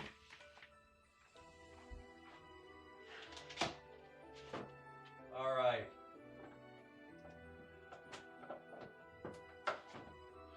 Next up, Bakugan Battle Brawlers. Bakugan Battle Brawlers. Ahmed, you wanted an anime game? You got your anime game here. Oh, buddy. Bakugan Battle Brawlers, another one that is a great game. Played this a shitload with my brother. I'm pretty sure I have a second copy of this game. It's somewhere because I had a copy, my brother had a copy. My brother had a DS, and I don't know where that went. I think he said we might have thrown it out, which sucks because I would have been nice to have a second game, but it's all right. But I got Bakugan, I keep fucking it up. Bakugan Battle Brawlers. Had a lot of fun playing with my brother with this. I would always beat the fuck out of him in this game. That's why I loved it as well. Easily top of the threes. Easily top of the threes. It's an alright game. It's an alright game. It's not super high tier, but nostalgia definitely gets it up there. Definitely gets it up there. And anime games are gonna fail because you know what happens. Yeah. A lot of anime games. I think I've got one or two more anime games on here. I know I have one. I have one more anime game on here that I can remember. And I already know where that's going. Don't even worry about that. But yeah. But this anime game, this was a good anime game. This was a good anime game. Next up, Pal World. Pal World easily secures the top of the number 4s. I'm gonna be honest. I got into Pal World, and I love Pal World. Pal World is a lot of fun. When I first started streaming, actually, yeah, my first stream with this channel and everything back on Twitch was Pal World. I did a few episodes of like a Pal World. So that was me playing through Pal World. The only reason it is not a 5 is because when I did play it, it had some bugs, it had some problems, and this is not a knock against Pal World, because I know it's not their fault, but because they have had to start removing stuff from the game. And again, I know that's not their fault, that's a Nintendo fuck up, that's Nintendo being an asshole, I completely understand, but because they've had to start removing stuff from the game, and it's like like you can't fly. I'm pretty sure you can't fly anymore, or what is it? You can still fly, but you have to use like a glider or something. You can't fly on the pals anymore. You can't even throw them out of the balls like normal. It sucks. That's and again, that's not Pal World's fault. It's Nintendo's fault. But man, it just sucks. It does, unfortunately, bring the game a little bit farther down for me. Rix, fuck off. I'm not explaining that again. Ahmed, if you're talking about God of War 2, I also explained that before. We have had problems with that, and I will be trying again tomorrow through the emulator. I just have to replay through the game. I have to replay up till Atlas, so until I can do that on the emulator after stream today. Unfortunately, fuck off. Oh boy. Oh, the next game. Oh, the next game. Oh dear lord. Oh dear lord. Star Wars Outlaws. Another game that I unfortunately pre-ordered. And I'm sad that I've done that now. What am I mad about? Rix, it's not your fault. It's people on TikTok. I've respectfully, I've had to explain that already like 4 or 5 times, or like 3 times, why Expedition 33 is up there and it will be staying there. You are a gamer and I'm following. Hey, I found a solution. It's called, I'm gonna have to do it through the emulator, unfortunately. I just have to do it through the emulator, but I haven't played the game up until the point we were at before, so you're gonna have to wait a day. Sorry. Fuck off. Anyway, Star Wars Outlaws, shit game. Shit game. I played up until, I think I played like the first 1 or 2 hours in. I played through until we got to the, what is it, the mansion thing? Like the whole mansion going through there, like the little heist. I was not feeling it. I'm just going to be honest, was not feeling it. The lock picking was kind of annoying. It was, I wasn't really I mean, obviously, again, I was only an hour or two in, to be fair, but I wasn't really interested in any character off the bat. Unlike Expedition 33, where in the first fucking 30 minutes, I'm already feeling for Gustav and Sophie, bitch. Not you, Rix. Kind of you. Anyways, I wasn't really feeling any of the characters. I wasn't really feeling the story. I haven't even been super into Star Wars. Like, I watched the movies. I have a few of the games. Just never super into it. So, easily a 1. You know what? I would put it over My Hero One's Justice, though. I would put it over My Hero One's Justice. There was some substance here. Ah, you know what, actually? Ooh, no. That's why you got 4 viewers? I don't fucking care. I don't fucking care. If I cared, then I would have pandered to all of you and sucked your dick while also giving you a handy on the side. I don't give a fuck. Chemo, what's up? Chemo, what is up, my guy? Welcome in, welcome in. Yeah, I was gonna say, I don't know if I should put Outlaws over Sparking Zero, but I did like Sparking Zero a little bit. I did like it a little bit more than Star Wars Outlaws, and I would definitely put it at that too, because it's not a bad game or anything. Alright. You hate Minecraft and how people play it? Oh dear lord. Oh dear lord, what have I festered here? What are we doing right now? God of War has been being a bitch, so unfortunately we're not doing that today. We will continue with that tomorrow. So we're just doing a gaming tier list. My gaming tier list, by the way. My gaming tier list. Not what's a good game, what I like. Also going off nostalgia and shit. Like, nostalgia is playing a big factor in a lot of these old games here. Infamous. Ooh! Okay, it's probably not going to stay there, because Infamous might have to go in at the top here. Infamous might have to go at the top here. Hold on. Infamous might have to go at the top here.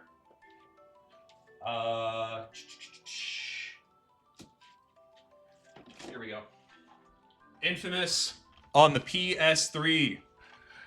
Man, I loved Infamous. Infamous was a fun-ass game, dude. I went through for like a month playing this game. I know, a month. Shut up. This game does not take a month to beat, I know. But I had 3 playthroughs of this game, mostly because I went through the second playthrough for trophies and fucked it up, so I had to do a 3rd playthrough. Ahmed.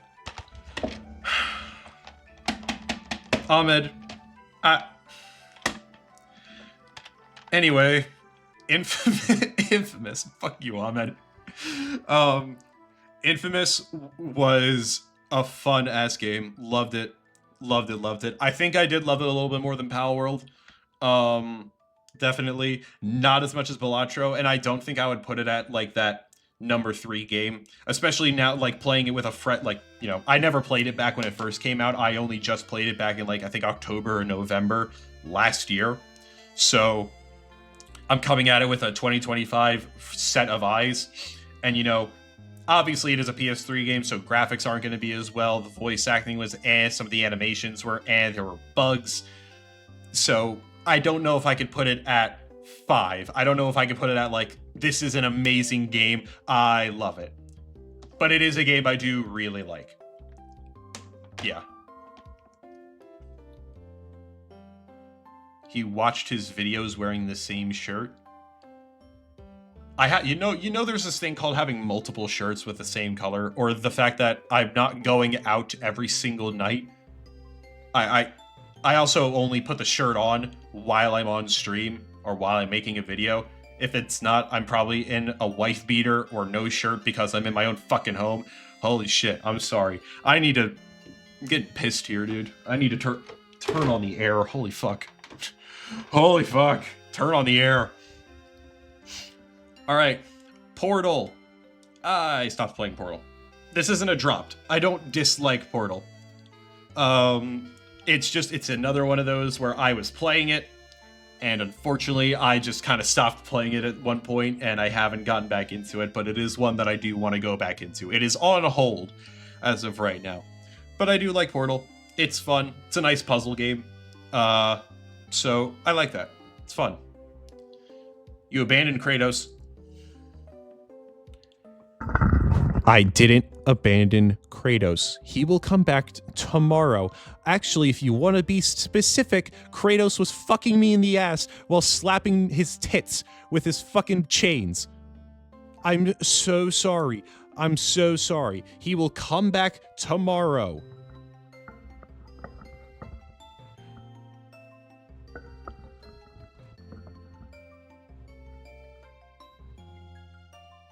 At this time tomorrow, maybe. I'll probably be awake around 11 or noon tomorrow. Probably. Like I said, it's also if I can get up to that point in the game by tomorrow. We'll have to see. Although yeah, well, we'll be fine. I'll probably, like, this isn't going to be like a super long stream, so I'll probably be able to have a good amount of time that I can play the game. Probably get up to Atlas really quickly. I'll probably have I'll probably honestly play with a guide or something just so I can get all the chests. Just make the game easier, get through it nice and quickly up to Atlas because I don't want to replay through all of that if I'm being honest, but I kind of have to. All right, next. Nintendo World Championships NES. Okay.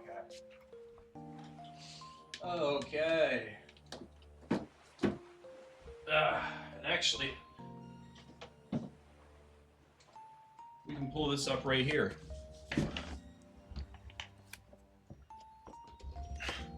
All right. Nintendo NES World Championships, or NES Edition. You have an idea? Cool. I've tried everything with that game, so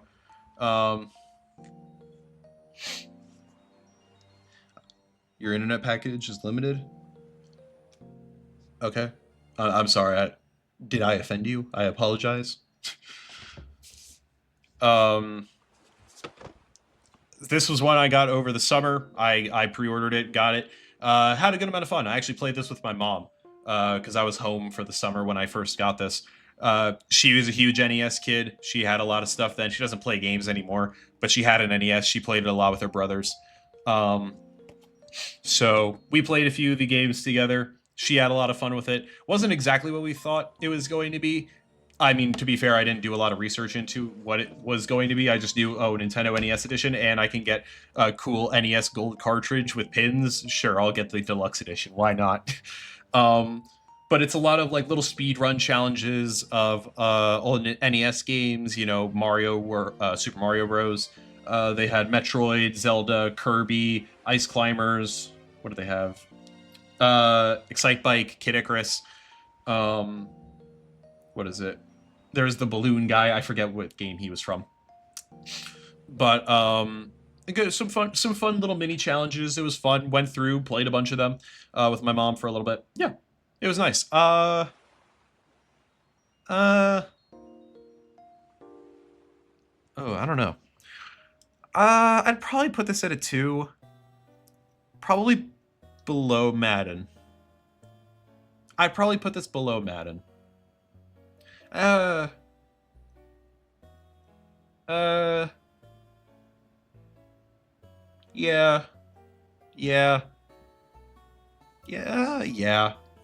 think I would do that. Because, like I said, this isn't if it's a bad game or not. Clearly, I have some games up here that are probably worse than some of the ones down here. But this is how I'm ranking the games. I would probably put it below Madden. I don't have it. Obviously, it came out recently, so I don't have that nostalgia boost with it. And I didn't play a lot of NES. Obviously, I have games. I have an NES because they were my mom's, and I just kind of have hers. But never really played a lot of the old NES games, and they're just kind of speed runs. They're not even like a collection. But you know what? It's still a little bit of fun. It's still a little bit of fun. Yeah, I would put it there. Next up, Splatoon 2. Okay, Splatoon 2.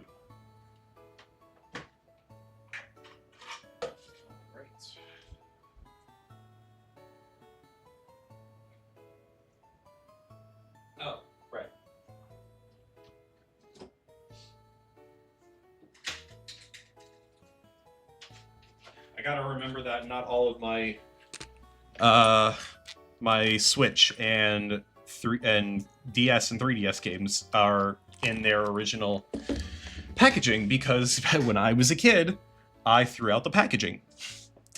So Splatoon 2, little cartridge bitch, because I threw out the when I got a little Switch case, I started throwing out the game cases. Really stupid of me. I just haven't gotten a chance to like buy a new game case or throw some art in an empty one. But Splatoon 2, definitely a fun one. Played it a little bit when I first got it. Back when I first got the Switch. I also got Splatoon 2 around the same time.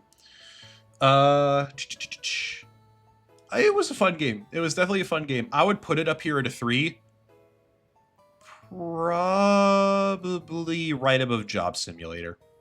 I would put it right above Job Simulator. I had fun with it. I had my fun with it. Did some of the story mode, played some online. Because I got like the basic. Actually, I don't even think there was NSO at that time. Was there? I don't even think you needed NSO back then. I forget if you did or not. If we did, we got like the cheapest one for a little bit. But I played some Splatoon 2, played some online, played the story. It was fun. I liked it. Yeah. Yes, the house is clean, Ahmed. Yes, the house. I like to keep it clean. Which is better? PlayStation. Absolutely. PlayStation is better. Especially this generation. PlayStation. Obviously. Oh, Lord. Oh, dear Lord.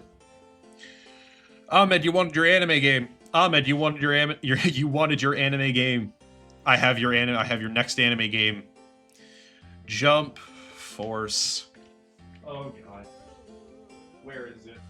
Where is it? Where is this thing? Here it is.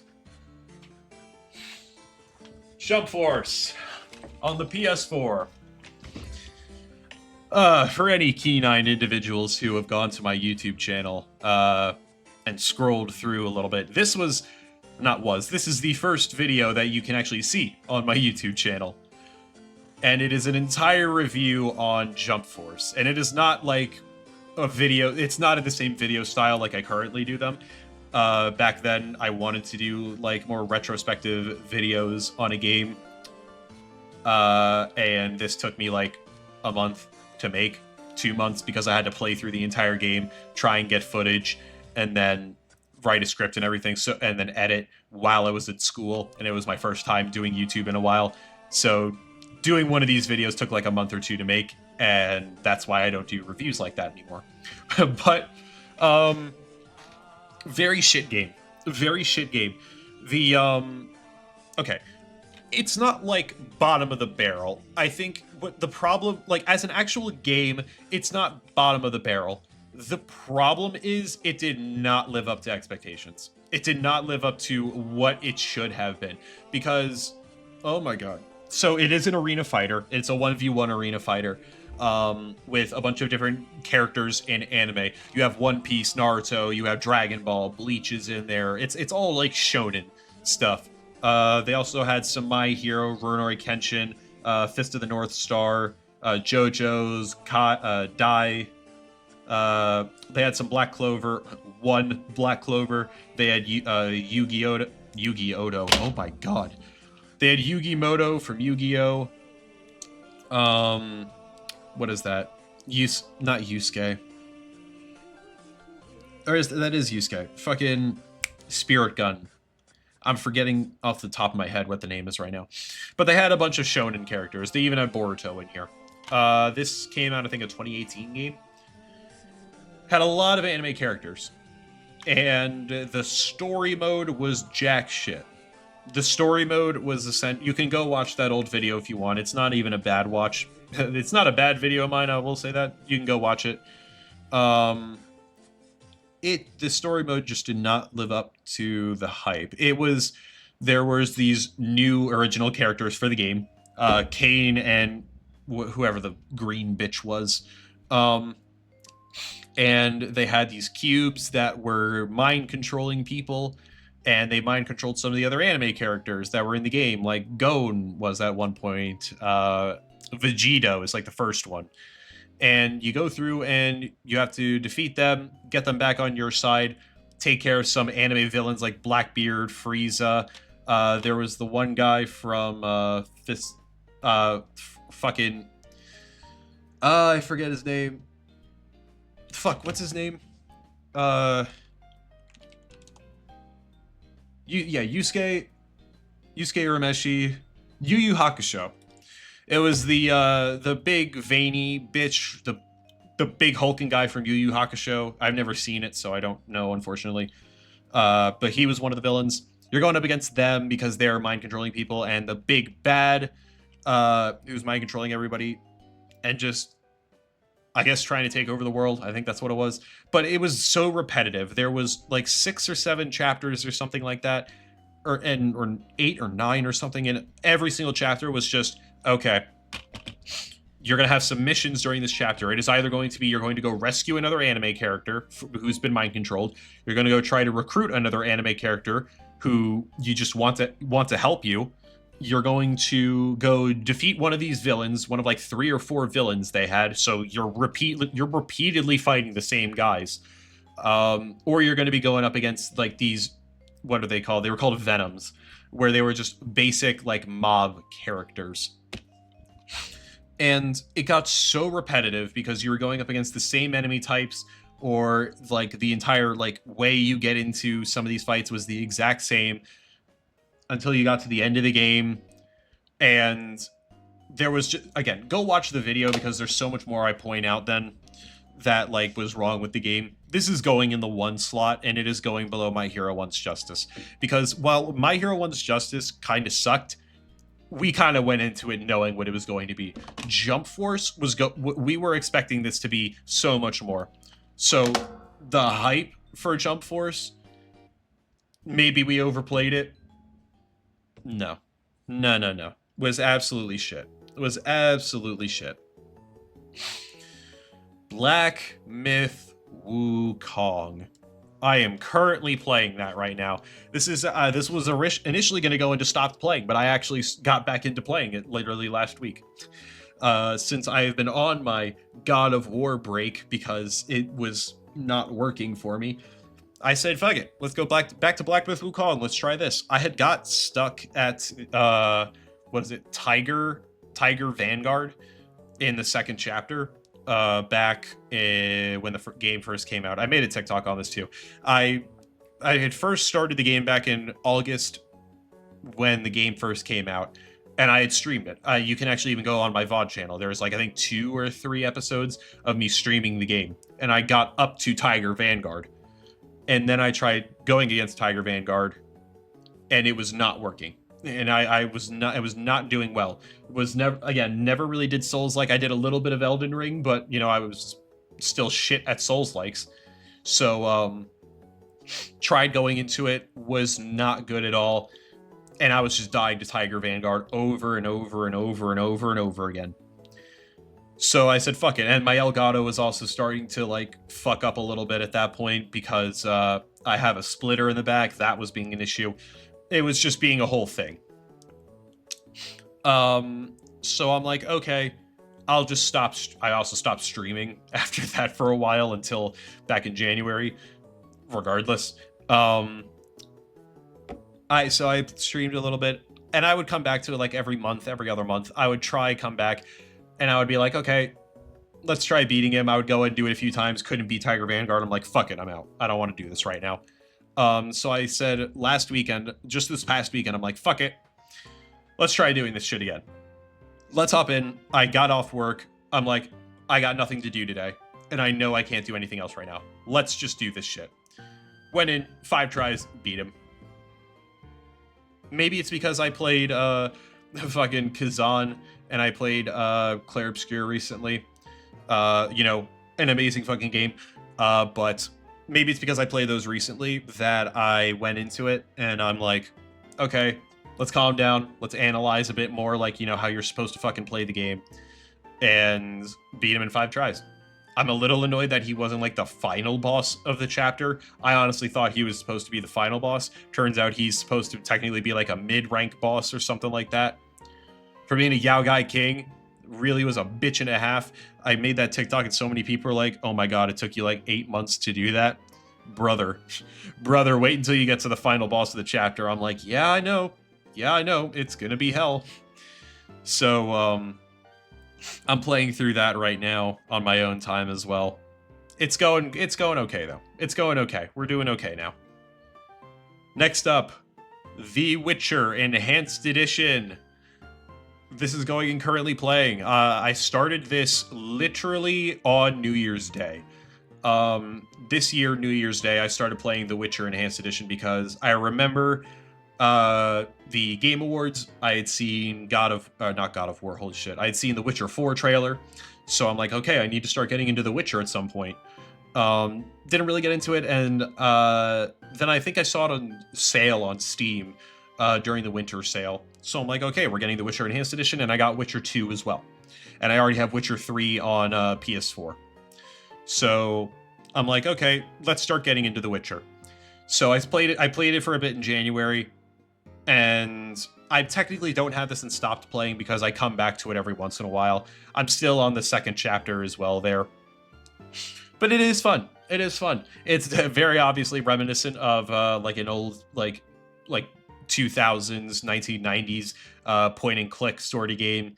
But I don't even hate those games. I think those are kind of fun. There are some games like that where I like going back and it's like they're not obviously like 2025 quality games, but you can go back and enjoy it for what it is. Like you enjoy that they have those like old styles of like point and click combat games. I like those. Those are kind of fun. So I've been having my fun with it. Like I said, come back every once in a while to play it, especially when I'm at work nowadays. Now that I don't have homework or anything for the summer, I'll load it up on my laptop so it can run on there, and I'll just play it while I'm at work. It's a lot of fun. I like it. Ooh, Space Marines 2. Space Marines 2. All right. Another one. Now, I am not a huge Warhammer person. I, like many, only got into Warhammer 40k, or just Warhammer in general, with this game. And I'm going to be honest, this is the only Warhammer I've really gotten into. I do have a lot of Warhammer games on Steam, but I've never played them. But Space Marine 2, I bought into the hype on this, and I'm very glad I did. Space Marine 2 was a great game. A great game. Wouldn't put it as one of those like top tier, like my favorite games of all time, but definitely a game I enjoyed and loved playing. Went through the entire main story. I haven't done much else after the main story. I haven't gone back to do anything. I did a few of the side missions when you like play as the other squad and you go back through the missions as that squad. I've done that. But I haven't done much else. I haven't delved into trophy hunting with this game, and I'm gonna be honest, I don't really have an itch to do that, or to get like any cosmetics in the game. So definitely a 4. I would probably put this. Ooh, I don't know if I want to put this before or after Palworld. I think I'm gonna put this after Palworld. I think I had a little bit more like not. I can have more fun with Palworld right now with Space Marine, especially because I don't do online as much. I can do online every once in a while, but I don't really go online for games like this, so I don't do the multiplayer. I'm doing a lot of the single player with this. But Palworld I feel like I can have a little bit more fun with than Space Marines 2. But again, not a knock on the game. Great game. Had a lot of fun with this game. I don't know if I'll ever go back and play it. At the very least, not anytime soon, though. All right. Ooh, buddy. First, Berserker Kazan. Where are you? Where are you? There you are. The first Berserker Kazan. This one I might need to throw it up at a 5, but if it'll probably be at the end of the 5s. It is an amazing game. I love this game. This is a great game, in my opinion. I think the story is really nice. Really like it. It definitely pulls on the revenge type of like the old God of War games, like I've been playing through now, where it is a big revenge story. It's not as, I guess you could say, rage filled, where Kratos is like, you know, running around yelling. He's doing like really gruesome deaths. They're not doing as gruesome deaths, I would say, in this, but satisfying nonetheless. And it actually, what I don't like about some of the old God of War games, or at least with God of War 1, motherfucker, with God of War 1 and 2, where Kratos is like what it is a character flaw where his anger gets the better of him, and like he doesn't really think a lot of things through in terms of future consequences, or putting some empathy into it with people who are not like aren't involved in this, shouldn't be involved in this. Kazan does that a little bit more, and I like that about him, where he's actually like thinking about this a little bit more. Yes, he's going after people and he's killing them all off, people who need to be, obviously, but there's also other people in this story where he's like, I don't have to kill you right now. You can actually help me with this. That's why I like this type of Kazan. Like, I think Kazan here is a bit of the better version of Kratos in the older games. Or at least without that character flaw. At least that's how I see it. It's like that. And it's a Souls-like, which this is what really has been getting me into the Souls-like genre. Because while Kazan is obviously not the hardest Souls-like, it's definitely not, like, easy by any means, I would say. Easy in terms of, like, I've never played a Souls game. I'm going into this now. It's not super hard. I mean, I streamed the whole thing here. You guys can go back and watch the VODs. I would actually say I've done decently well. I only had about 365 deaths, if I remember correctly, with Kazan. I don't think that's too terrible, especially for a Souls-like. So I would put it at a 5.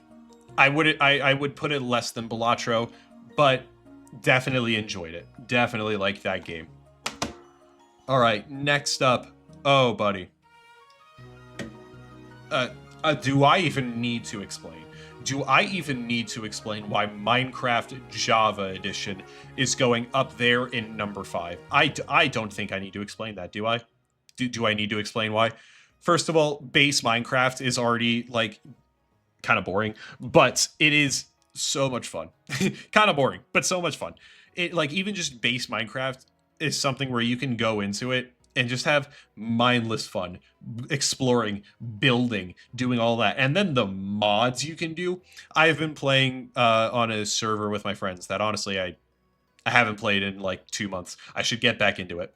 But it's like a mod, all the mods 10 on the most recent version of Minecraft. With new, or not new, but with just mods in the game, adds a bunch of new stuff to it. And that just makes the game a whole nother thing. So Minecraft Java Edition, and I've been playing that since middle school, actually elementary school, when I got my first laptop. So Java Edition easily is going up there. I don't know if it's like in my top 5. I'd have to see. I don't know if it's in my top 5, but it is absolutely up there. It is absolutely up there. Soul Reaver 1 and 2 remastered. I stopped playing that as well.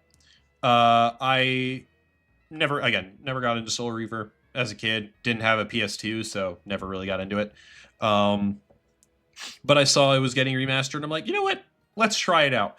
Played it for like an hour or two. I think I got stuck somewhere, and I just haven't really gotten back into it. It's probably a game that I'll like delete the save data of, and like when I get back into it, I'll just restart the game because I was so early on, and I could restart it and remember everything that I need to do and where I'm going with everything. But I did stop playing it. But it's nothing against it. Again, just haven't gotten into it. 1947 Alcatraz. Oh boy, that's a deep ass cut. I don't know if any of you know 1954 Alcatraz.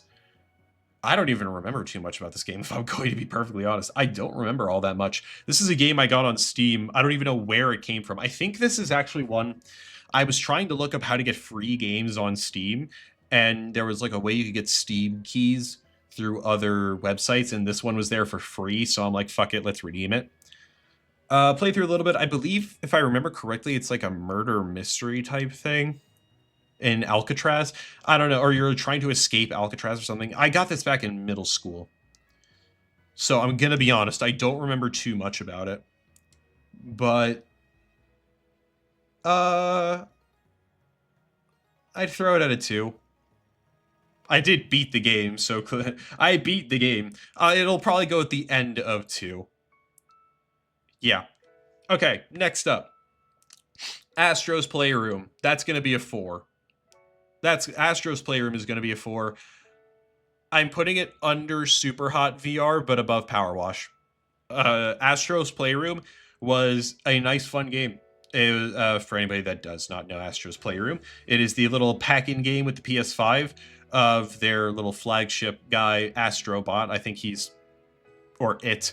Astrobot, I think, is just kind of becoming the mascot of PlayStation, I guess you could say, or the rounder up of all the IPs.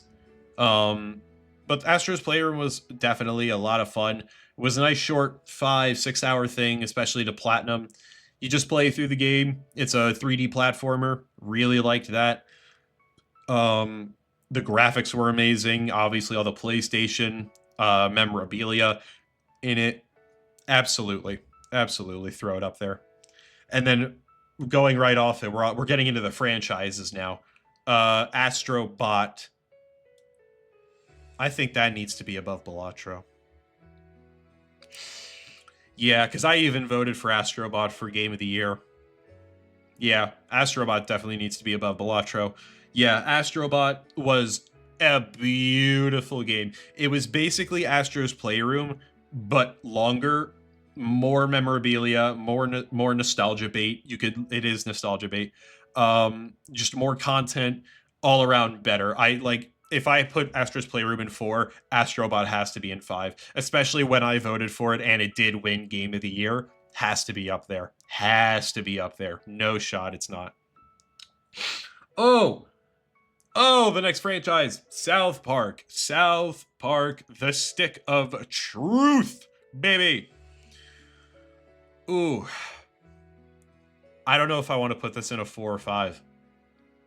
Because I didn't like it as much as Kazan. But, ooh. I think I need to throw it at the top of 4. Do I put it above Infamous? Yeah. Yeah. That goes above Infamous.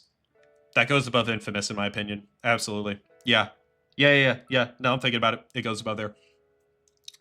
Dude, the humor, the art style is obviously South Park, and I think that's a nice, cute art style. It's a turn-based game. I love me some turn-based. It was good. That was a good game. Loved it. Had some problems. You could break the game very easy, which also did make it a little bit more fun. Platinuming it was a bit of a bitch because of having to do another replay through the game, but that's fine. Not a problem.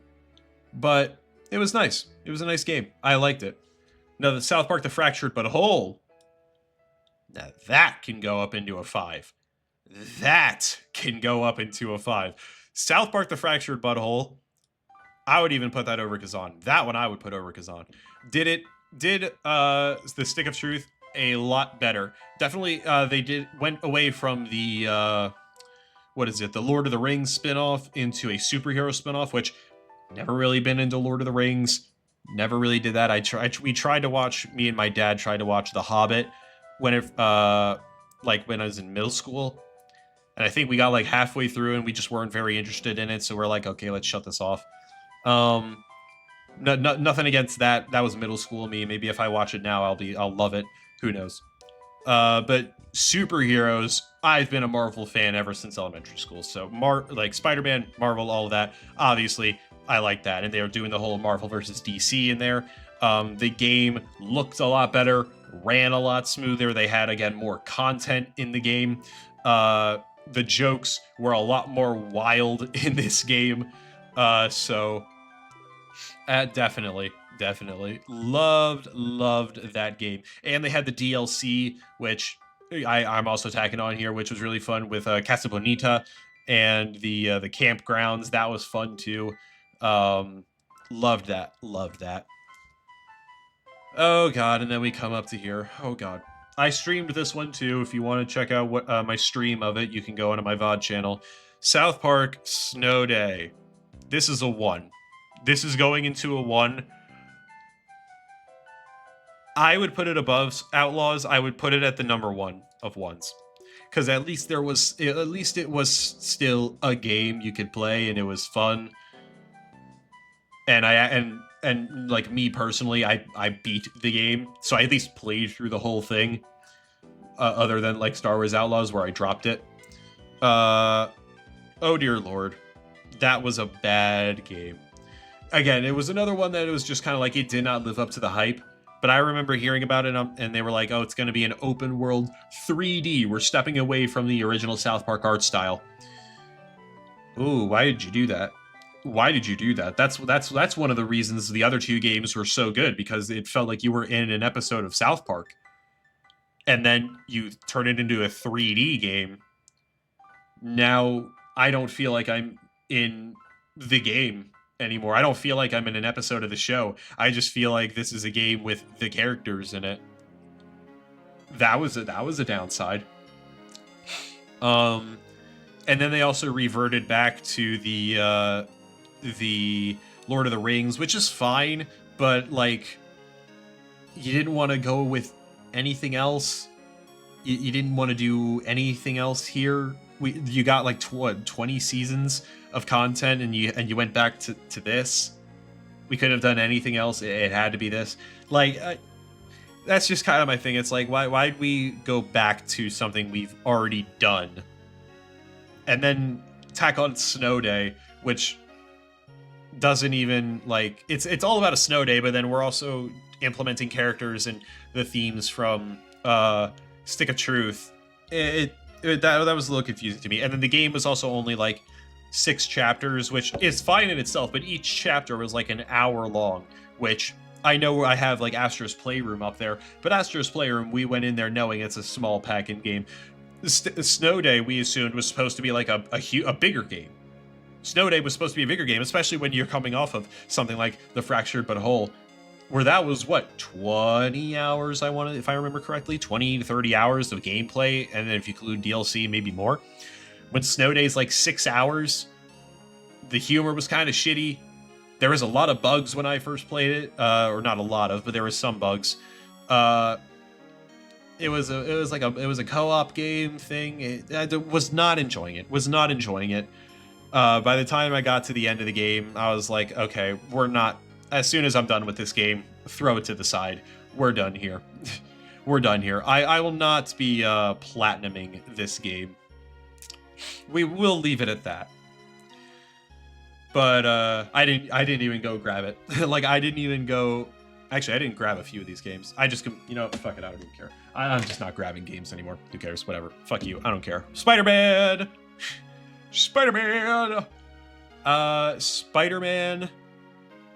Ooh. I love Spider-Man. Look, I'm going to say this. I love Spider-Man. Spider-Man is my favorite hero. That's why he's going to be a little bit higher than some people think. Or not people think. Than some people would agree with. Because if you ask somebody, like if you just ask somebody, average person, they might put it at like a 3 or 4. I might put it at a 4 or 5. It's probably going to go in 4 here because I like Spider-Man 2 a little bit more.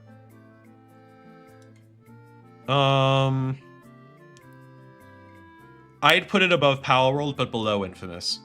I had a lot of fun with Spider-Man PS4. I had a lot of fun. Great story. Obviously, I love Spider-Man. The combat was fun. The graphics were pretty good. Loved this game. I would say I liked Spider-Man 2 more, though. And I would say I did like Infamous a little bit more. The story in Infamous kind of trumped Spider-Man here for me. So that's kind of where it is between these two, is the story of Infamous. Yeah, no, you know what? I'm thinking about it more. I would do that. I definitely do like the South Park Stick of Truth. The comedy in this trumps everything else in Spider-Man 1 for me. Miles Morales, not a bad game. I'm putting it at a 4, but it is definitely not as high as the Spider-Man. I would probably put this above Super Hot, but below Space Marines. Because I mean, like I said, it's different combat than original Spider-Man. It's a little bit different. General combat is the same, The story was obviously short, but it was nice. It was okay. Just, yeah, I would put it there. Spider-Man 2. Spider-Man 2, I think I would throw there. Ooh.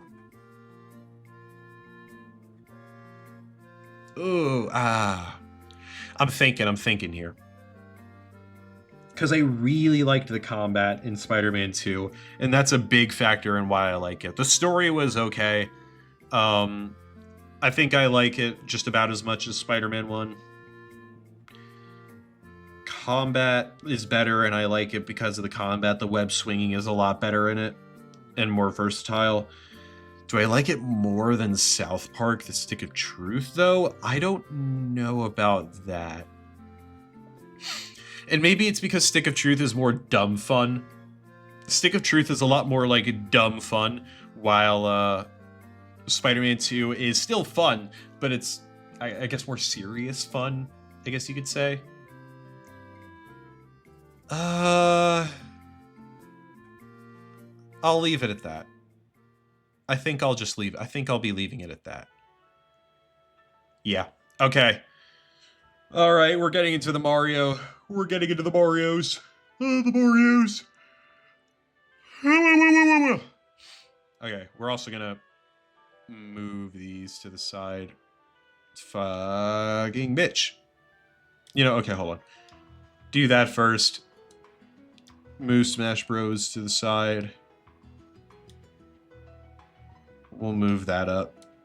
And that up. Okay. Sorry, redoing the order here just because fuck you. Anyway. Ben 10 Cosmic Destruction. We'll do that one next. We'll get to the other ones later. Ben 10 Cosmic Destruction. This was another one very reminiscent on my childhood. I would put it at a 3, probably along here with Bakugan. I liked Bakugan a little bit more, but Ben 10 Cosmic Destruction, I do remember I played on my DS while I was at my mom's place. I would play it. I remember playing it at the dentist's office one time, waiting to go into there. It was a little crowded then. I remember playing it at home. Cosmic Destruction, I had a lot of fun with as well. Definitely one I want to go back and replay at some point. That's a fun one. I would put it above Escapists too, because I have a lot of good nostalgia with this game more than Escapists. Mario versus Donkey Kong, Mini Land Mayhem, I think that is. Yeah, Mini Land Mayhem. This one is going to go into 2 slot. I think I'm going to throw it right under Madden. Again, I have some nostalgia with this. I remember playing this sometimes before I would go to baseball games and baseball practice. Not a terrible game. It wasn't like, super big though, like, oh my god, Mario versus Donkey Kong. So I would probably put it there, but it was fun. I got some good nostalgia with it as well. So I'll put it there. All right, back to the main event. Mario Kart DS. Mario Kart DS. Oh, buddy. Do I put this in a 4? I think based off pure nostalgia, this has to go in a 4. I would put it above Beat Saber, but I would keep it...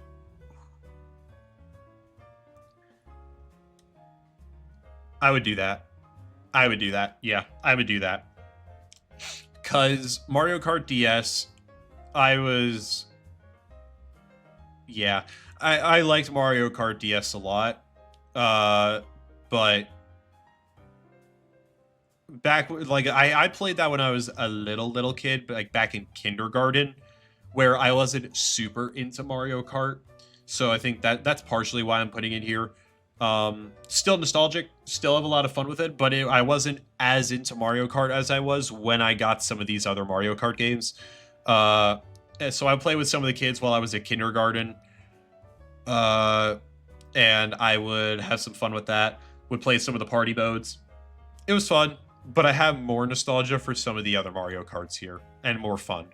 Such as Mario Kart Wii, which is automatically going in a number 5. Automatically going in a number 5. I think I... Ooh. Ooh. Ooh, do I put this above Astrobot? I think I need to put this above Astrobot. Yeah, yeah. Mario Kart Wii, so much more fun. So much more fun than Mario Kart DS. Mainly because you only had to play it off of one Wii, so you didn't need multiple DSs to play it, or 3DS when that came out. You only needed one Wii. Me, my brother, my mom, my dad, I would play this at my nan and grandpa's with my cousins on both sides of the family. When friends came over, we were playing this thing. Mario Kart Wii's got to go up there. And honestly, Mario Kart Wii is probably my favorite Mario Kart out of all of them. Yeah. Yeah. Yeah. The more I think about it, the more I just gotta say, yeah, Mario Kart Wii has got to be up there. Again, I don't know if I would put it as top 5, maybe top 10. I don't know. Yeah. Mario Kart 8. Now, this is the Wii U version. There is Mario Kart 8, Mario Kart 8 Deluxe. Mario Kart 8, it was fun. It was fun. It wasn't a huge fan of it. Wasn't insane. This is also one I don't have a lot of nostalgia for because I only started playing it recently. I'd never had a Wii U when I was a kid. I didn't even know the Wii U came out, so I'm like, okay, whatever. So I only started playing this a few months ago, and it's all right. Don't have a lot of nostalgia with it. I'd probably put this at I'd probably put it here. I think I do. Yeah. I don't think I liked it as much as Papers, Please, but it was a little bit more fun than Phineas and Ferb. It's still Mario Kart at the end of the day. At the end of the day, it's still Mario Kart. It's still a good game. I just didn't have as much. Now, Mario Kart 8 Deluxe. Now, we can throw that a little bit higher. We can throw that up here. Played this a lot with friends in high school. Played it with some people here in college. A lot of fun with this. Everything becomes unlocked already over Mario Kart 8. So you don't have to grind for any of that, which I do like being able to grind and unlock stuff. But yeah, I mean, for a Mario Kart game, having everything unlocked right away is a lot more fun, to be honest. So Mario Kart 8 Deluxe definitely needs to be up here. Where would I put it? It's going above DS at the least. At the least, it is above DS. I would put it above Miles Morales.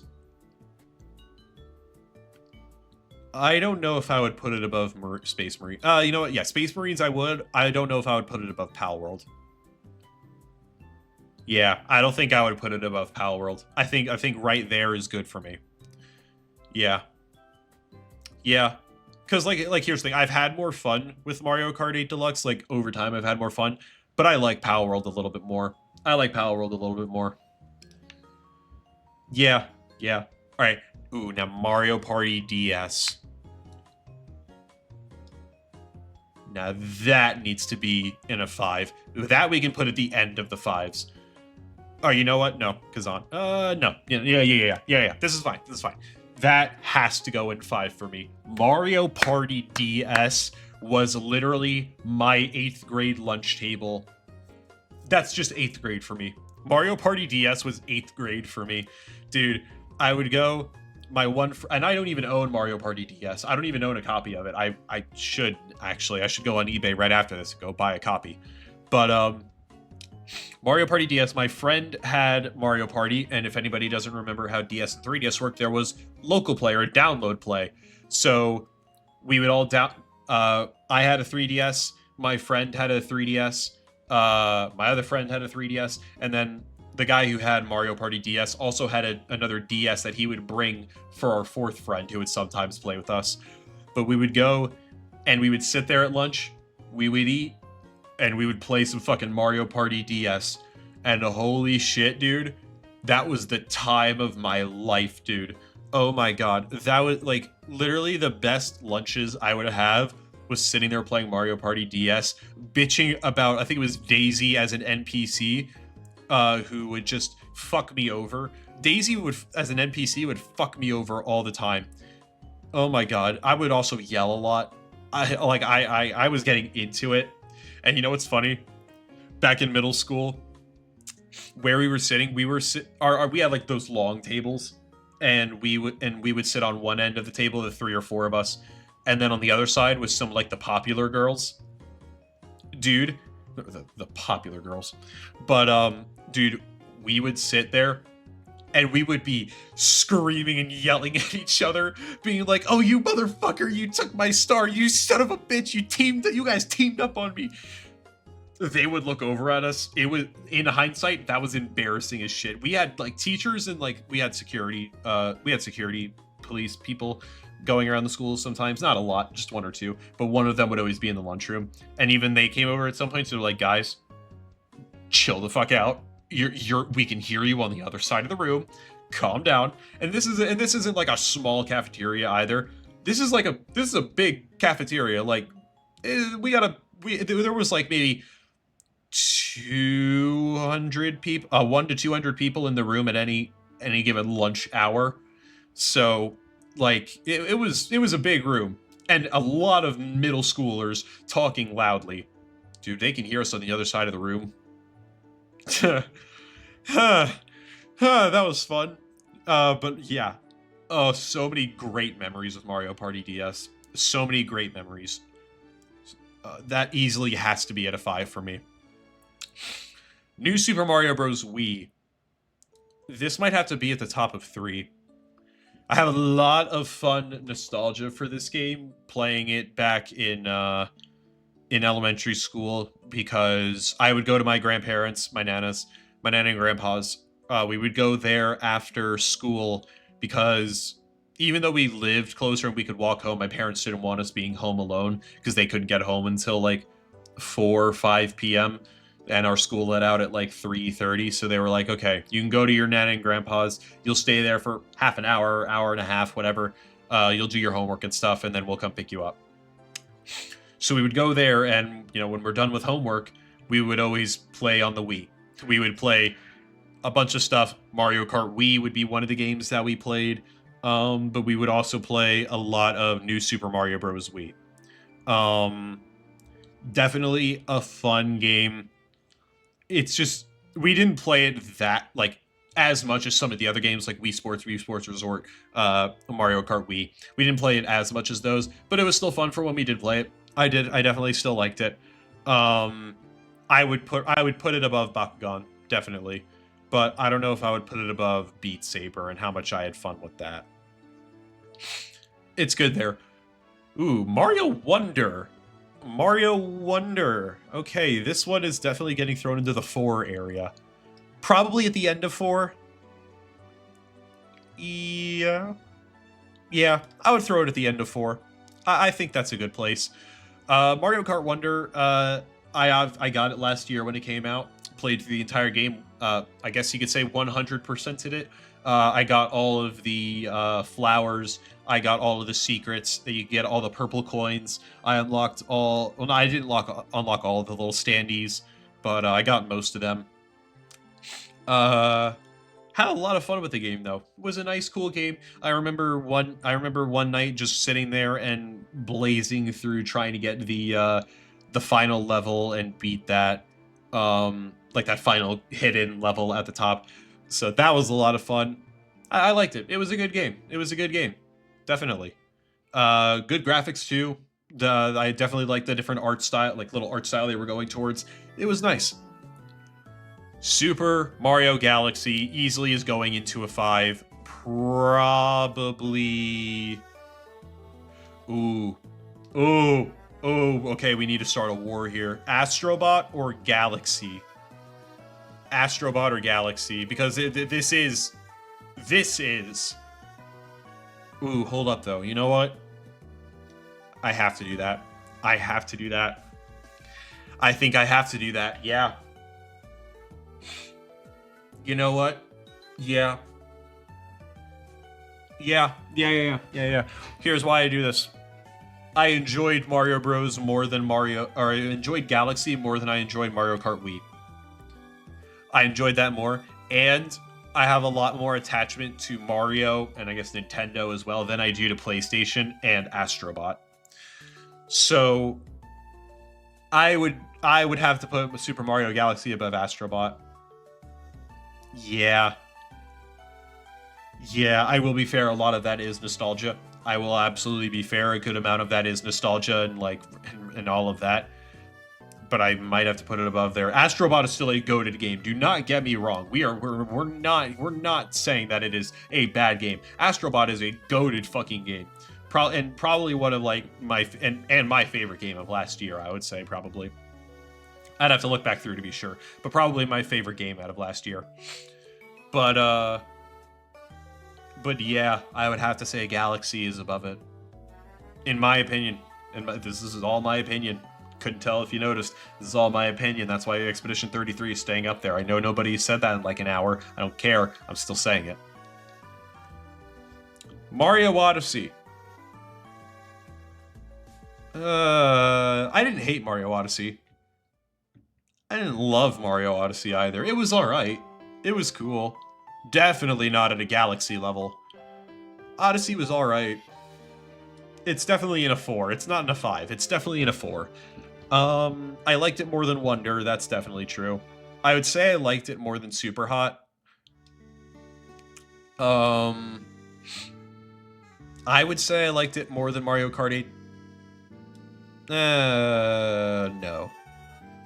No. Did I like it more than War? I did like it more than Space Marines.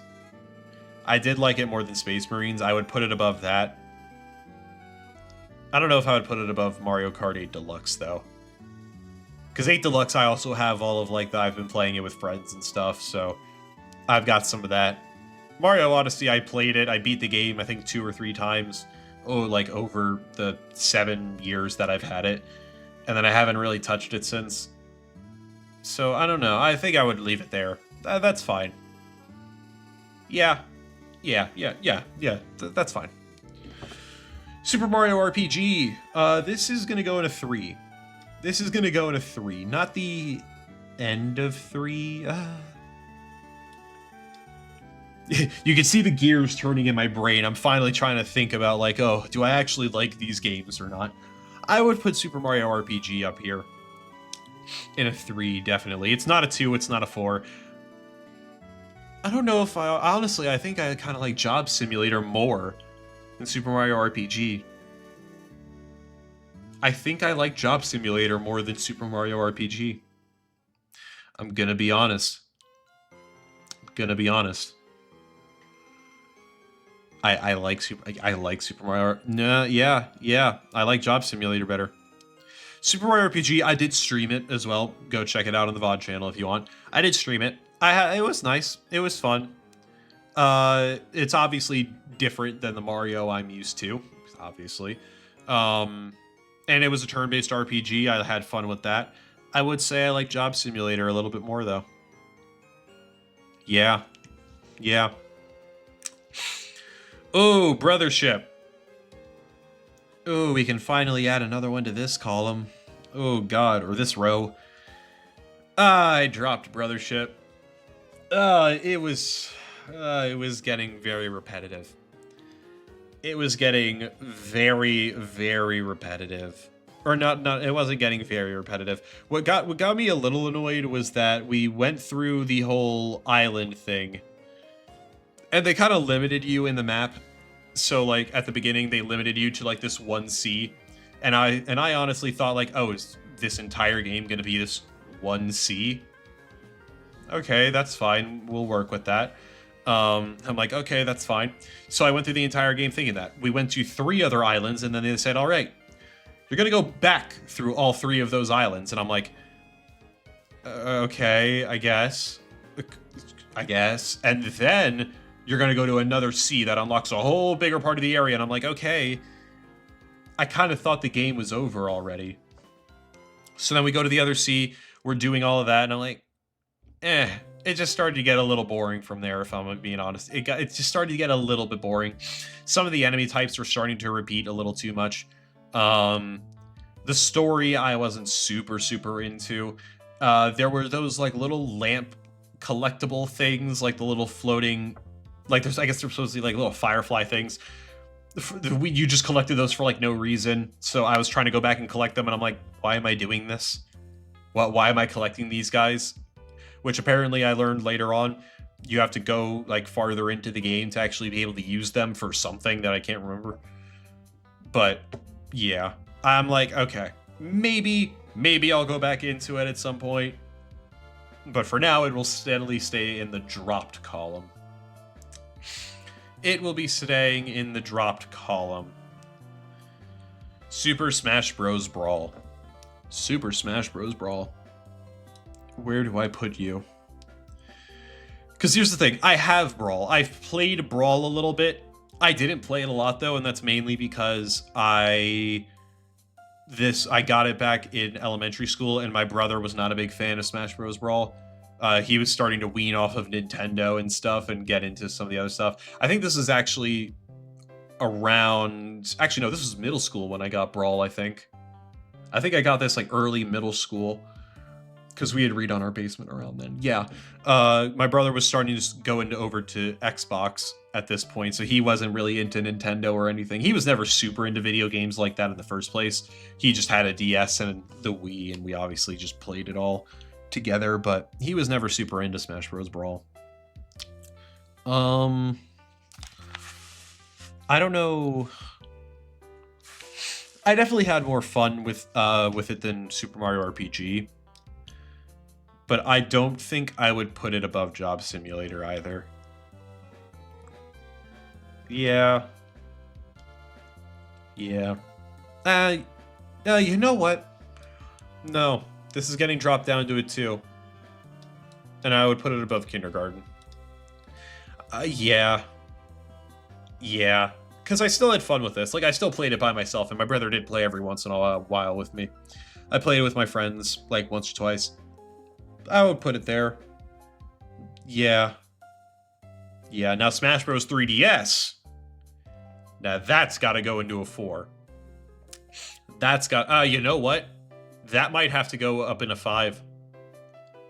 And I would throw that under Mario Party DS, because just as much as we played Mario Party DS, our probably our second most played game was Smash Bros. 3DS. So you know what? I think that needs to go into a 5. Yeah. Yeah, absolutely. You know what? Yeah. Yeah. Yeah, because just as much as we played Mario Party DS, we played, like, second most played game was Super Smash Bros. 3DS. Yeah. Smash Bros. Ultimate, though, that's up higher. That's up higher. I didn't play with my friends as much, but I remember I played through that campaign, loved it, unlocked a bunch of the characters, playing through it, loved this game. Best Smash Bros. Game.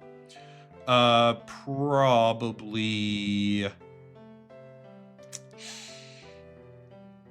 I like it there. I like it there. Yeah, I like it there. Because I like Balatro a little bit more. I like how I can just sit there, not mindlessly, but I can sit there and I can just play that for hours. Smash Bros, I haven't even gotten back into it ever since, like, COVID, I think. I played it a lot during COVID, and then I just haven't gotten back into it. I'm not huge into the competitive scene or anything, so that's already out. And like I said, I already played through the whole campaign, so... Other than facing off CPUs or just going online and trying to play some battles there, haven't been super into it. I still played it with a few people. Back when I was in ROTC, we had a Switch in our little lounge area. So we would play up against other, or I would go up against other people in there who would kick the shit out of me. But yeah, had a lot of fun with that. I would definitely put it up there. But I do like Balatro a little bit more. Fortnite. Oh, some of you are going to hate me for this. Some of you are going to hate me for this. Ooh. Oh. No. I'm not that crazy. We got to put Fortnite up there. We got to put Fortnite up there. Oh my god. Fortnite was the game for COVID. I talked about Warzone earlier, about how I would play that through COVID with my friends. Fortnite was the game we played. We played Warzone every once in a while, but we played Fortnite quite literally every night. I'm not even kidding. There, every single night, it would be me and a few of my friends on a call, and we were playing Fortnite. We would do some duos. I would always hop on with one of my friends. We would do some duos, or we would do trios, or we would do squads with they would bring in another one of their friends, or we would get a bunch of us and we would get into creative and we would do box wars. We would do what was it? There was the storm. What was it? It's not box wars, but it was just you go whatever the fuck. I don't even care. We would play the fuck out of Fortnite. And I remember before we even did that, before COVID, back when the game was like first coming out, I think it was Chapter 1, Season 4, when they added Thanos, that's when I got into Fortnite. When they added Thanos for Infinity War, that's when I got into Fortnite. And I remember I was a fiend for that shit, dude. I was a fiend. Every single weekly update, I was looking through the patch notes. I was getting everything in the Battle Pass. I was doing every single challenge. I was finding every hidden battle star. Dude, I was a fiend up until maybe Chapter 2, Season 4. I think that was the Marvel season, if I remember correctly. After that, I think I started to wean off, especially once they added the aliens and the cube aliens into all of it. That's when I started to kind of wean off of Fortnite, and I'm like, all right, I'm kind of bored of this now.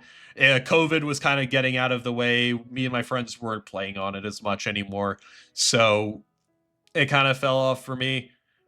But it was, so for the time that I had, it was so much fun. Even now, I still go back and play it every once in a while. I'll hop on for a few hours. I'll do some challenges, get some free items. Lot of fun. Lot of fun. We can say Fortnite has gone down the shitter. I still think, because I do zero builds, because fuck me, I don't play enough to get into build mode. I go into zero build, but for as much as people say it's gone downhill, Sweats took it over, I still think you could go in and have a fun time. I've been able to go in and still get a Vic Roy, a nice quick victory royale, and have some fun with it. Absolutely. And I think the way that I'm able to go back and play that almost any time and still have a lot of fun with it, I gotta put it up there. It's on Minecraft par levels. I would put Minecraft above it, but it is on that Minecraft level. Ooh, yeah. Yeah. Yeah. Yeah. Now, I have another Fortnite one here. This is for Save the World, because I did actually get Save the World. I have not finished it. That's why this is going into 3. At the end of 3, no. I would put it above Escapists. I would put it above Escapists. Would I put it above Cosmic? I would put it above Cosmic Destruction. I don't know if I would put it above Bakugan. Fortnite Save the World was one that I did basically all of it solo. Solo, and then I would queue up with randoms and go through those matches. But I remember I played the fuck out of that for a while during COVID, where I was blazing through the first few chapters, and then I got up to, I think it was Canny Valley, and I really stopped playing as much once I got up there. And then I would come back every once in a while. About a year or two ago, I finally was like, okay, I'm getting out of here. We're getting up to Twin Peaks. So I got to Twin Peaks, or Twine Peaks, whatever it's called. Twin Peaks is fucking Hooters spinoff. Twine Peaks. I got up to there. And then I go on every once in a while. I play. I don't have as much fun as regular Fortnite in there, especially because it's like, I have to gather resources and I have to do this challenge and this one, and it's kind of tedious, yada yada. I'm not able to get somebody in the match anymore because not as many people play Save the World anymore, but it was still fun, and it is still okay for the times that I do go in and play it. I'll play for like an hour or two every once in a while. Oh, buddy, here we go. I am one of those fans. Yes, I am one of those fans with this game. Five Nights at Freddy's. As you can see, there's only 4 or 5 Nights at Freddy's games on here. Yes, I have not played all of the games, even though I do have them all on Steam. In fact, I have not beaten any of these games. I have not beaten a single, actually, with the exception of Pizza Simulator. I did get one of the endings in Pizzeria Simulator, or FNAF 6. but I have not actually played through all of the games, and I have not beaten all of the games. So, Five Nights at Freddy's 1. I would have to throw this... Honestly, do I... God, am I going to be that guy who throws Five Nights at Freddy's up in like a 4 or a 5? Even though he hasn't beaten the games. I think, for what it's worth, Five Nights at Freddy's 1 has to go in 5, but it will be at the end of 5. Because I liked the game. It is still a good game. It didn't get bogged down by all these extra things you have to try and manage. It's simple, but it works. It's simple, but it works, and it kicked off everything here. Killer animatronics, it really started kicking off. You know, the FNAF lore. We're getting a new movie at the end of this year for FNAF 2. I think for that alone, it can be up in 5. Because even though I have not played the full game, I stopped at night 2 because I was playing it back in, like, middle school, and I was terrible, and I was not paying attention. I was playing with no audio, like a dumb fuck. So I'm like, okay, we will just stop here. But I remember seeing Markiplier play it. I saw Jacksepticeye play it. I saw, what was it? Somebody else play it, who I was super into that I can't remember. But obviously, Game Theory went through and did all of their theories. I've been listening to some newer theories on it from other people, because Game Theory has honestly turned a little shit in my opinion, but that's its whole other thing. Well, not shit. Not my taste anymore. But for what it is done and what it is worth, I think putting it up at a 5 is the least. At the end of the 5, though. I don't think I could put it any higher than the end of 5. A Pizzeria Simulator, definitely not a 5. I would even hesitate to say I would not put this at a 4. I would put it at a 3. I would put it right above Mario Kart 8. I had a lot more fun with Papers, Please. I actually really beat the game in Papers, Please. I got a few more of the endings here as well. I didn't really do as many endings with Pizzeria Simulator, but I've seen playthroughs, of course. I played it a little bit myself, had some fun with it, but this was a little more mindless, while this one I was at least a little bit more engaged with, in my opinion. So, I'd put Pizzeria Simulator under Papers, Please. FNAF Help Wanted. Also going to go into a 3, but I'm going to throw it under Job Simulator and under Mario RPG. I only played a few of the levels in Help Wanted, did not beat the game. So I guess I should actually put that in stopped playing. I should put that in stopped playing, because I stopped playing the game. I quite literally stopped playing the game. So, yeah. Ow, fuck. Not in my hair. But yeah, I stopped playing the game. Was not bad. Again, was just kind of falling out of VR a little bit. So the headset I have was shit. I'd had to hook it up. It was a whole thing. So I kind of fell out with VR. This just kind of went along with it, unfortunately. Now, FNAF World. I'm going to sound a little crazy here. I would put FNAF World above Mario Wonder. This is gonna sound a little crazy. I would put FNAF World over Mario Kart Wonder. Or Mario Wonder. I actually had a lot of fun with FNAF World. For anybody that doesn't know what FNAF World is, this was an old game that Scott Cawthon put out on Steam for a bit and removed. It was a turn-based RPG, fun little version of FNAF that is, I think it was technically removed from the canonicity of the other 3 games at that time. I think this came out after the 3rd game, if I remember correctly, or after the 4th. But it was removed from that canon. It was the side game. But it was a lot of fun. I liked turn-based. I still have FNAF World, and I've gone back and played it. Sometimes. Nardog, what's up? What do you mean, how dare you? What do you mean, how dare you? I'm gonna need to know exactly what you mean by that. But FNAF World, yeah, I enjoyed that a lot more than Mario Wonder. I did. I did.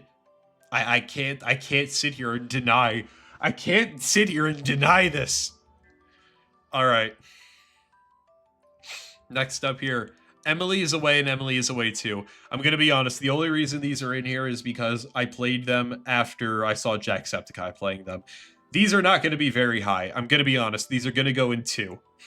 I will be putting these probably above 1945 Alcatraz or 54 Alcatraz, but probably below Sparking Zero. For as problematic as Sparking Zero was, Emily's Away I played purely for the fact that I saw Jacksepticeye play it, and I also wanted achievements.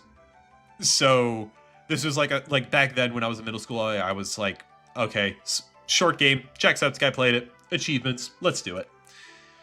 That's the only reason they're here, and I have beaten them. I don't even remember too much about the games, so they're going down here. They are going down here. Oh. Wii Sports Resort. If these are not a 5, then I am not a gamer. If I don't put these at 5, I'm not a gamer. Where do I put? You know what? This is gonna sound crazy. This is gonna sound crazy. Wii Sports itself, I think I need to put up here below Balatro. Just Wii Sports, I think I need to put that below Balatro. Because look. Just Wii Sports is boxing, bowling, golf, tennis, and baseball. It's just that. Super fun. Do not get me wrong. Had a fuckload of fun with that. Again, had a Wii like everywhere. Everywhere in my life there was a Wii. So played a lot of Wii Sports, but Wii Sports Resort has got to take that cake. Has to take that. Wii Sports Resort had so much more. So much more. Dude, fucking the sword fighting, amazing. Table tennis, had a fuckload of fun with that. They had cycling. I even did some cycling. They had dogfight in that shit, dude. There was some times where I would literally just sit there, and I would be at my grandpa's, or my nana and grandpa's, and I would just sit there, and I would fly around. I was collecting all of those eyes, baby. I was getting every single one of those bitches. So yeah, Wii Sports Resort has to go up there. Definitely above Fortnite. Above Minecraft? Above Minecraft? No, I can't put it above Minecraft. I can't put it above Minecraft. I unfortunately cannot. I can't. But I can put it up there. That is easily up there. Absolutely. Dude, basketball. Holy shit. Archery. Oh my god. Waveboarding. I was a waveboarding god back in the day, dude. 12,000. 12,000. 1,200. 1,300 points. I was the best waveboarder in my family. I could have gone and done that as an Olympic fucking sport of Wii Sports Resort waveboarding. I was cracked at that. Holy shit. Absolutely need to put those up there. Oh! Skylanders, dude! Holy shit. Another goated franchise, at least with the first 4. I have not played Superchargers, and I have not played Imaginators. I have them, haven't played them. I want to replay through all these games before I play through those. Spyro's Adventure, easily up here at a 4. I would put that. I would put that at 1 at the very least. Do I put that in 5? I think I need to put that in 5. In fact, I think that needs to go higher. Okay, a little bit lower. Skylanders Spyro's Adventure, so much fun. So much fun with that shit, dude. I remember bringing that to my nana and grandpa's for like a sleepover because my parents went out for their own little stay away vacation. So we were at my nana and grandpa's for 1 or 2 days. Brought our whole Wii, or we didn't bring our Wii. We brought the disc. We brought we brought our figures. We brought the portal. We brought that over here. I remember the one night all of my guys died in one of the levels. I think it was an airship level. And I'm like, okay, we need to let them recharge. We're going to go to bed, and then we're going to come back, and hopefully they're recharged. They didn't recharge. I think we fucked it up somehow. But that's all right. So we restarted the level, but so much fun. So much fun. And I'm going to say it. Giants is better. And I would even put that over Smash Bros. Ultimate.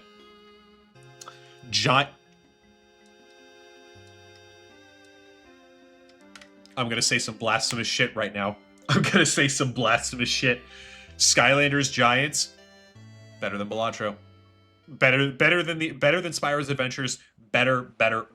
The fact that we got Giants, that was fucking awesome. Everything carried over from Spyro's, like all the character data on the Skylanders, fucking awesome. All of that moved over. The story was a little bit better in my opinion. I liked the whole Giants and the ancient civilization. Loved that, dude. Giants was my shit. Oh my god, dude. And hold on, like I don't even know if I can turn this. I love Skylanders, dude. I love Skylanders. I am planning on getting more Skylanders. In fact, okay, hold on. Let's get you situated back here real quick. I love Skylanders. Absolutely loved it.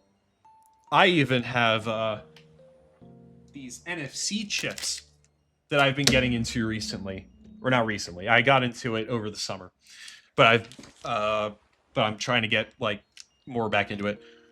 I gotten a bunch of these NFC chips and stuff for amiibos. So, because I have an entire binder, because I'm not buying fucking $30 amiibos. Fuck that. I put them all on NFC chips. A bunch of amiibos, or all of the amiibos. I put them on NFC chips, printed out little stickers, and threw them on. And so now I can go into any game that lets you use amiibos, and I can use these. I can use these amiibos in any of those games that I have, and it's so cool. Especially when it comes to games like fucking Breath of the Wild, or those ones where like you can get a few items for doing some of these. Oh buddy, when you have all of the amiibos. I still need to do the Animal Crossing amiibos. Like I have a bunch more of these because there's the Animal Crossing NFC amiibo cards and a bunch of different series that I just haven't done yet. But these ones, because those chips are a read only. You can write to it once and then it's read only from there. So I can't use Skylander amiibos where they or Skylander toys where they need to write multiple times to, rewrite save data for each Skylander with the powers and everything, yada yada. So I've been getting these other ones, a little bit more expensive. But what I want to do with this is recreate Skylanders on NFC chips and do the exact same thing I did there, just on these. So I don't have to buy all the figures for fucking like 10 to 20, sometimes $50 a figure. I can just get them all on NFC chips. And that's a project I'm working on, but obviously it takes money to buy these shits. So yeah, but I finally figured out how to get it working. So best believe we will be doing that. I am a Skylanders fiend, motherfucker. To be fair, I'm not super into the lore or anything. I just like the collecting aspect of it. But it is, oh god, so much fun. So much fun. Now I say that. Swap Force is going in at a 4. Swap Force and Trap Team, I'm not as big of fans of. I still like them, but not as big as fans of as Spyro's Adventure and Giants. But definitely still at a 4. I would put Swap Force above Palworld, but below Infamous. I like the story of Infamous, and that's kind of what's giving it the edge over Swap Force. Palworld doesn't have that nostalgia. Swap Force wins out because of nostalgia over Palworld. And I'm going to say that's the same thing with Trap Team, but I will say Trap Team is a little bit better than Swap Force. I think if I remember correctly, and why I like that, Trap Team was actually made by Toys for Bob, while Swap Force was outsourced to a different studio to actually make, which they definitely pushed it forward, made it look good, but I still like Trap Team a little bit more. Why is FNAF so low?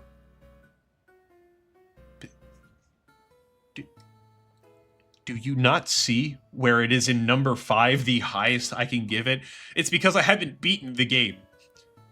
I know you're late here, Mia. Sorry that, you're not here at all times. FNAF is only so low because I have never technically beaten the games, but I cannot deny with all of the lore and how interested I was in game theory and all of that, it has to be in a 5. But because I haven't beaten the game and played it in years since middle school, it can't be any higher than here. Out of my own integrity, it has to stay here. All right. Epic Mickey and Epic Mickey Rebrushed. This is going to be a little weird for a reason. Epic Mickey, going up at a 4. Epic Mickey is going up... I don't even know about a 4. Actually, I don't even know about a 4. This might have to go into 3. Epic Mickey, I had a lot of fun with.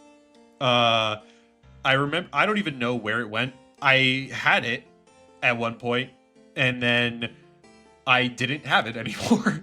I had it back, and I remember playing it on my Wii. After we had moved houses, we had put it into a new, the other room. We had like a black couch in there. I remember having it and playing it on that Wii. And then it just wasn't there. And then it just wasn't there. I tried looking for it. I'm like, where the fuck is this game? I looked through all my old Wii games. Couldn't find it. So I had to rebuy it, which is fine. But I remember having good nostalgia for the game. Had a lot of fun with it back then. Remember beating it. And then Epic Mickey Rebrushed. I think it's just a different time. I think I am just in a different time. It's just a different time. So I played it a bit, played for like an hour, like 2 or 3 hours, and then I stopped. And I haven't really played it since.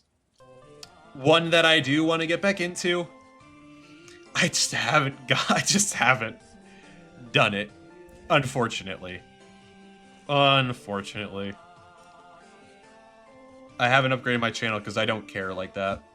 And I don't want to be a VTuber. VTubing, getting to be a VTuber, from my understanding, is way too expensive for it to be good quality. So no. I'm not throwing away that much money on this one. It's not even like my main job. I'm not doing that. Next up, Lego Star Wars The Skywalker Saga. Which, you know what? We're not even going to do that right now. We're doing Lego Star Wars The Complete Saga.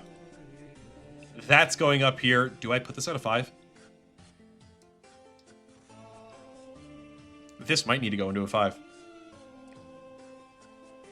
This might need to go into a 5. Because I have so much nostalgia for this. More than, like, I played this with my brother all the time. This was one of the games that we played a lot. If it wasn't Mario Kart, if it wasn't Wii Sports, it was Lego Star Wars. Or if it wasn't Skylanders. But he got off of Skylanders kind of quick, too. Ah, fuck. It's above Mario Party DS. It's above Kazan. Yeah. I think that's good right there. Lego Star Wars The Complete Saga is up here for very much because of nostalgia. Very much nostalgia. Played the shit out of this with my brother. We would go through the levels. We would go through and we would play in the free play mode.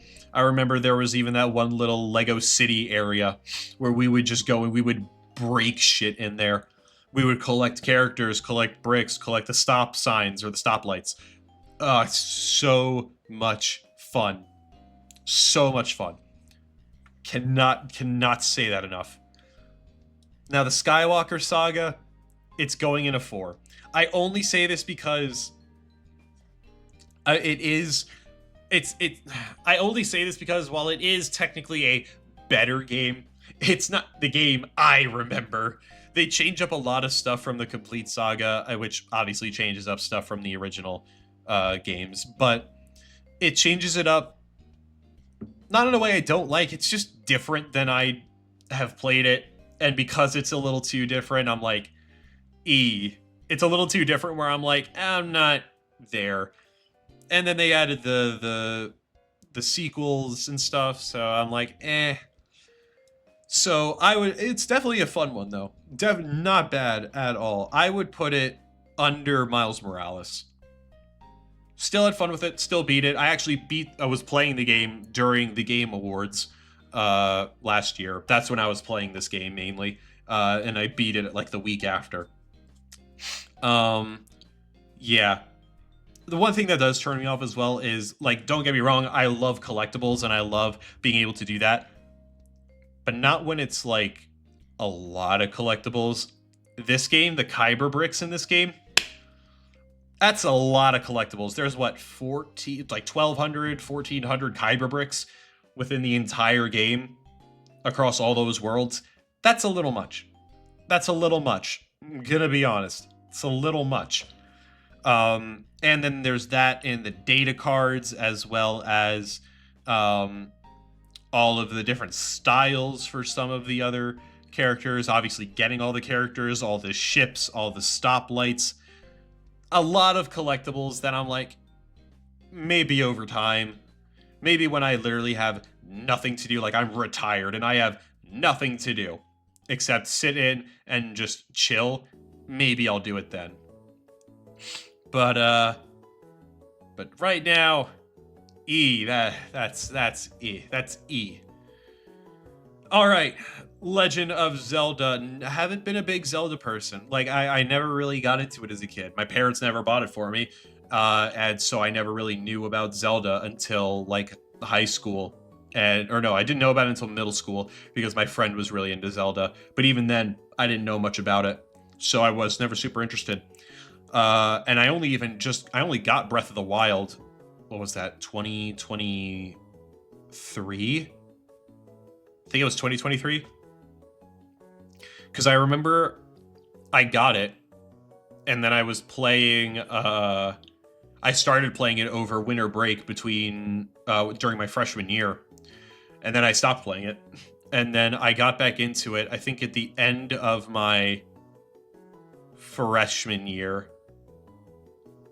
No, I got back into it at the end of my first semester of sophomore year, where I started playing it a shitload. No, okay, so Breath of the Wild, I started up during my freshman year spring break, because I was home playing it, I remember that. And then I was I was in the first area, before you get your glider, and I was having trouble getting to the shrine up in the icy area, because I was being a dumb fuck. And not really paying attention. So I'm like, how do I get up here? I can't get up here. So I rage quit. And then I came back at the end of my first sophomore semester. It literally finals were going on. And I'm like, it's time to play this game. So during finals week, instead of studying like I should have been, it's fine, I passed all my classes. I was like just going through Breath of the Wild and just blazing the fuck through there. Which, had a lot of fun with Breath of the Wild. Had a lot of fun with it. Definitely a great game. I don't know if I would put it at a 5. Because I do like Tears of the... do I? Maybe I do put this at a 5. I would probably put this definitely above Five Nights at Freddy's, yeah. I would put this here. I would put Breath of the Wild there. And I would put... Oh, I can't even put that there. I would put Breath of the Wild here. Because I like I said, I had a lot of fun with it. It was a great game.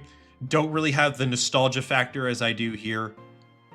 Ooh, do I need to move Kazan? I think I need to move Kazan. Because the more I keep doing this stuff, and the more I stare at Kazan, I'm like, should this be that high? I don't think so. I don't think Kazan can be that high. I think it needs to be dropped a little bit. Like I said, Five Nights at Freddy's has to be at the bottom of 5 for me. But, yeah. I did enjoy Breath of the Wild a little bit more than Kazan, I gotta be fair. Yeah, I did. but I didn't enjoy it more than Smash Bros. 3DS because these got nostalgia. These have nostalgia. But but Breath of the Wild is still fun. Yeah. Tears of the Kingdom isn't currently playing. I am still currently playing Tears of the Kingdom, so I can't give my full opinion on it. I would probably put it on par with Breath of the Wild. I don't know if I would put it before or after. I'd probably put it after Breath of the Wild, or like in between here, just because it adds the Sky Islands, it adds the depths, it adds a lot, like I said, more content. Like I said before, with like between Astrobot and Playroom and all of that, yada yada. Echoes of Wisdom. I dropped that bitch. I dropped that shit. Again, was getting kind of repetitive. It just felt like it was getting a little repetitive. It was getting a little boring. The menus with all of that was honestly like really hard to deal with, especially because I only got like maybe halfway through the game. I had gotten through the what was it? The Gerudo, I think it was the Gerudo area, and then what was it? The Zora. I was getting through the Zora area. I think I finished up the Zora area, and then I stopped playing because I'm like, it's just a lot of the same stuff. I can't deal with these menus. It's pissing me off. So, yeah, I dropped that. All right, getting into the last few ones here. God of War series. I'm gonna say this first. God of War 2. We are still currently playing that. Again, we will be getting into that tomorrow. We'll hopefully be done the stream within the next hour. I'll have like 12 hours to play through the game and get to Atlas. That should not be a problem. But we are still technically currently playing God of War 2, so I cannot give a full opinion on it. God of War 1 definitely needs to come up into the 3. 3, yes, absolutely. I would definitely put it up there. I don't know. Hold on a second. I do like it more than Escapists. I like it more than Epic Mickey. I like it more than Fortnite. I do like it more than... Okay, so it's at the very least here. Do I like it more than Wonder? Yeah, I do. But I'll be honest. It's not... I'll be honest. It's not passing FNAF World. FNAF World I had so much fun with, and I like turn-based. It being turn-based gives it that extra point for me. God of War I liked. I liked the combat was cool. Liked the story. It was nice and short as well. God of War is one of those games where I'm like, okay, a nice short game for what it was. That was good. I liked that. Yeah. I would put it there. I was also having some problems with it, and I'm going to be very honest. God of War 2 might end up being in like a 3 just because of the problems I've been having with it. Honestly, I might even go into it too. Just because of the problems I've been having with it on original console. It's been so annoying. Like I said, a whole week I haven't been able to get past the same area because it's not loading. So I don't know. God of War 2 might have to be lower in the end. But we will see when that time comes.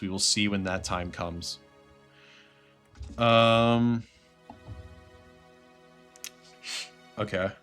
Now, God of War 2018. That is easily going to be up here. That's above Spider-Man for me. Very easily. Like Spider-Man, God of War is above that easily.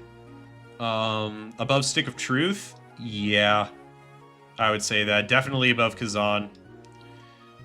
Above that, yeah. Ooh.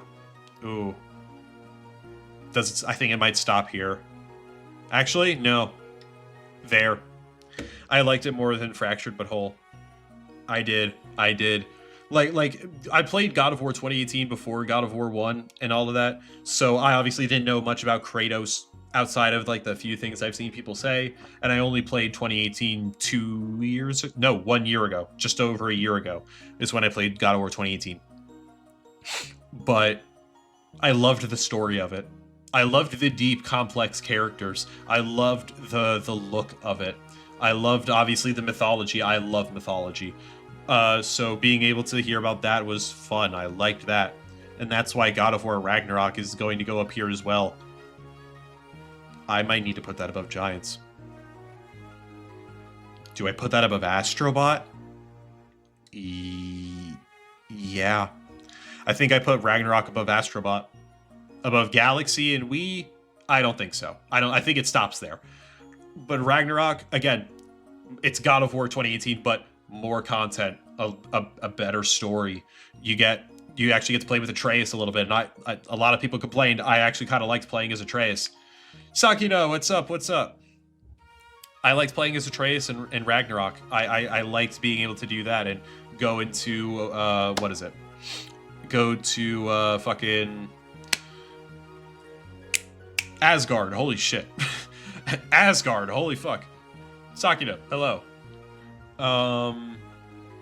So yeah, Ragnarok is definitely going up there for me.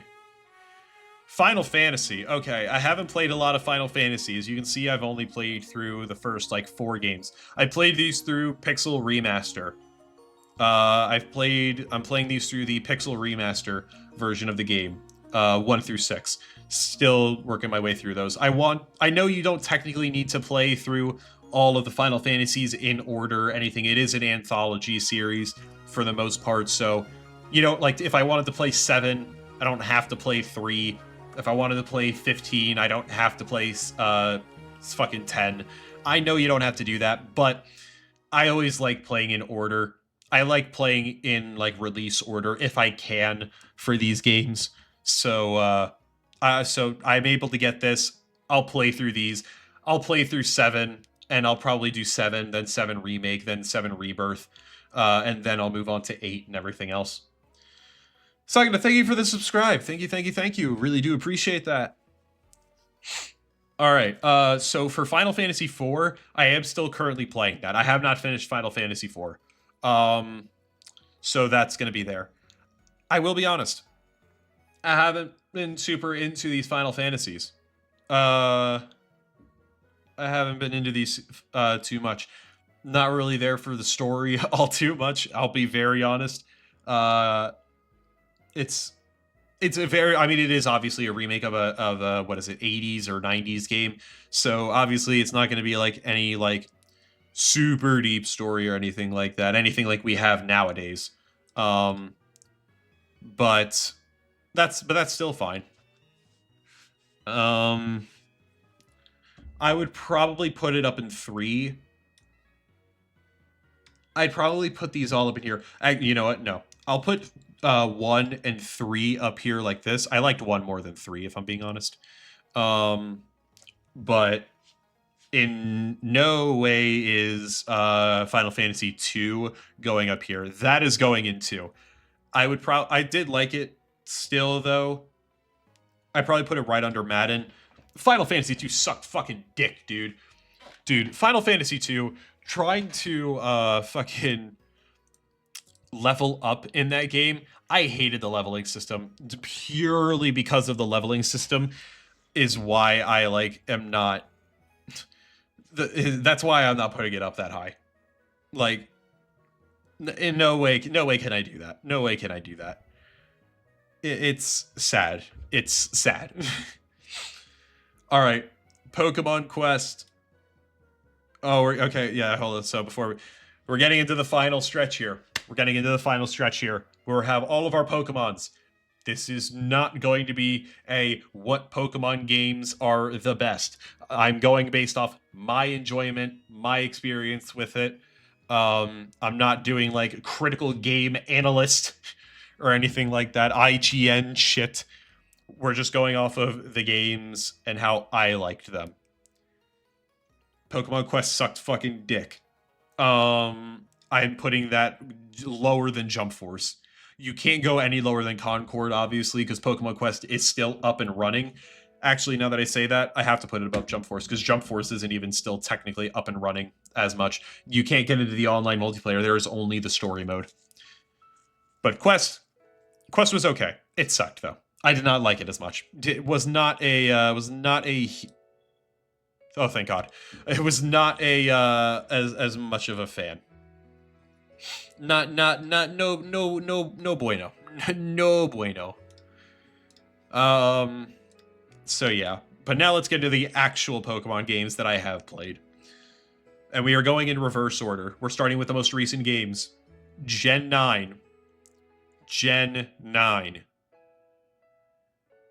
I gotta put these at a 3, and I think I gotta put them up here. Pokemon is gonna score very high. I love Pokemon. Regardless, I love Pokemon. I think I need to put these up here. And you know what? Am I putting them in 4? Am I actually gonna put these games in a 4? You know what, I am. Because I had a lot of problems. There was a lot of buggy problems. Do not get me wrong. But the story was better. It was a better story. It was a better story. I don't like the art style. It was a better story. I did like the open world. I loved the open world, though. I might need to put this up here. Ooh. Yeah. I think I would put it there. I think I would put it there. And it is Violet over Scarlet. It is Violet over Scarlet. Fuck Scarlet. Mostly just because I don't like Koraidon as much as I like Miraidon. Miraidon is better. Scarlet, no. And that's that's hard to say because I like red. I like red.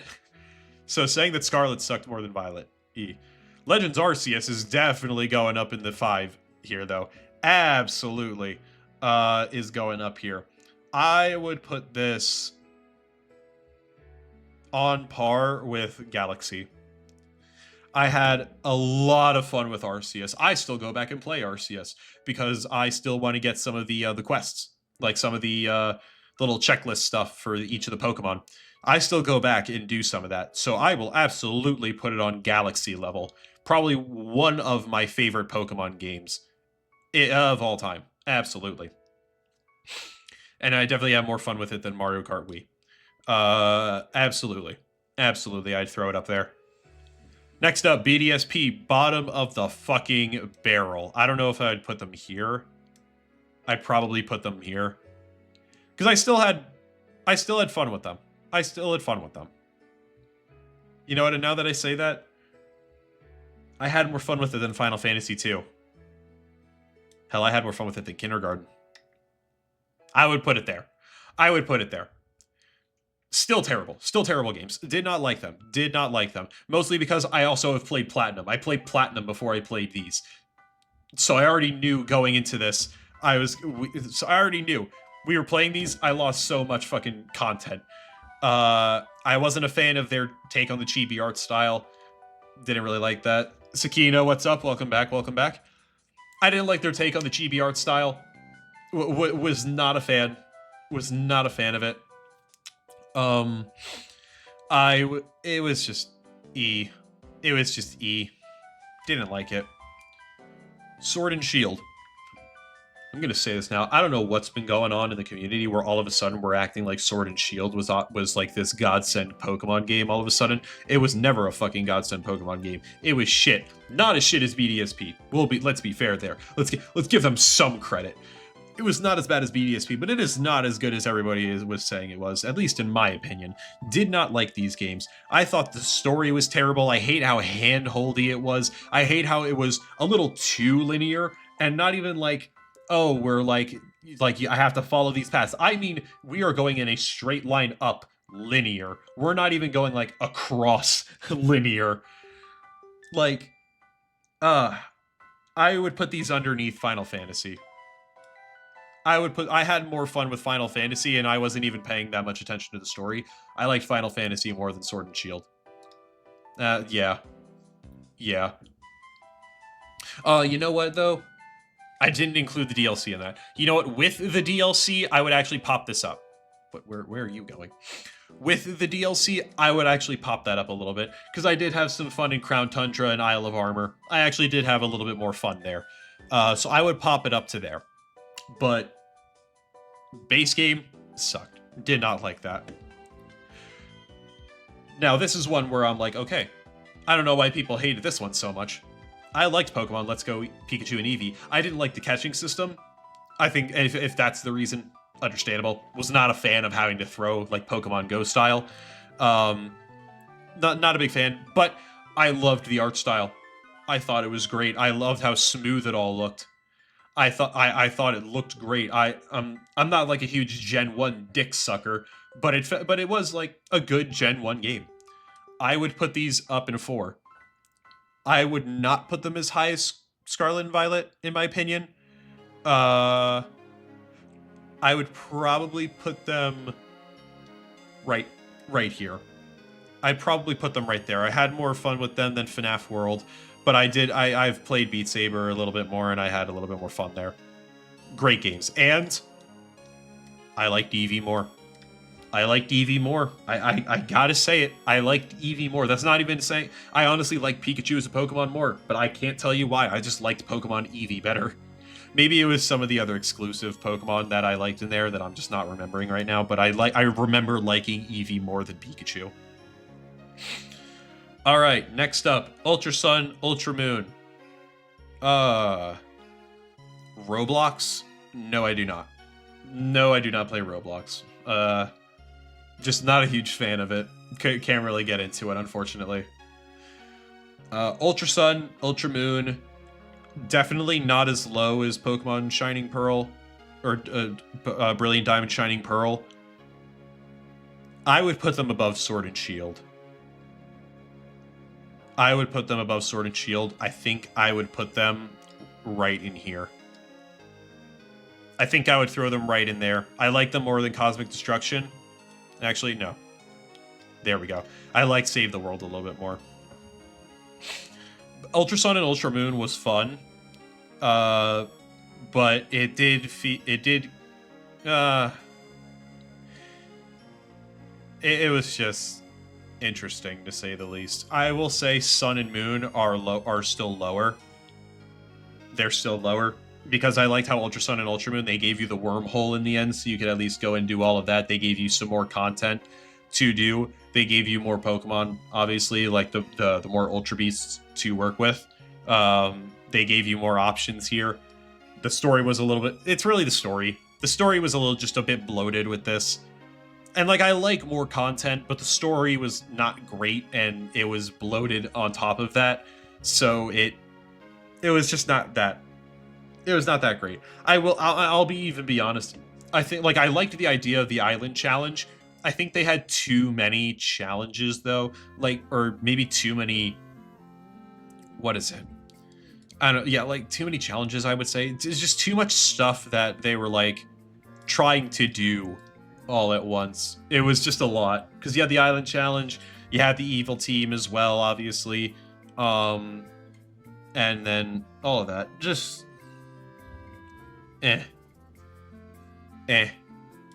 Omega Ruby, just Omega Ruby. I haven't played Alpha Sapphire, just Omega Ruby. Where would I throw this? I did like this a little bit more than Pokemon Ultra Sun and Ultra Moon. So I think I might just throw it right there. I don't know if I'd put it any higher. Like, did I like it more than Save the World? Yeah, I did. Did I like it more than Bakugan? No. So I'd probably throw Omega Ruby right there.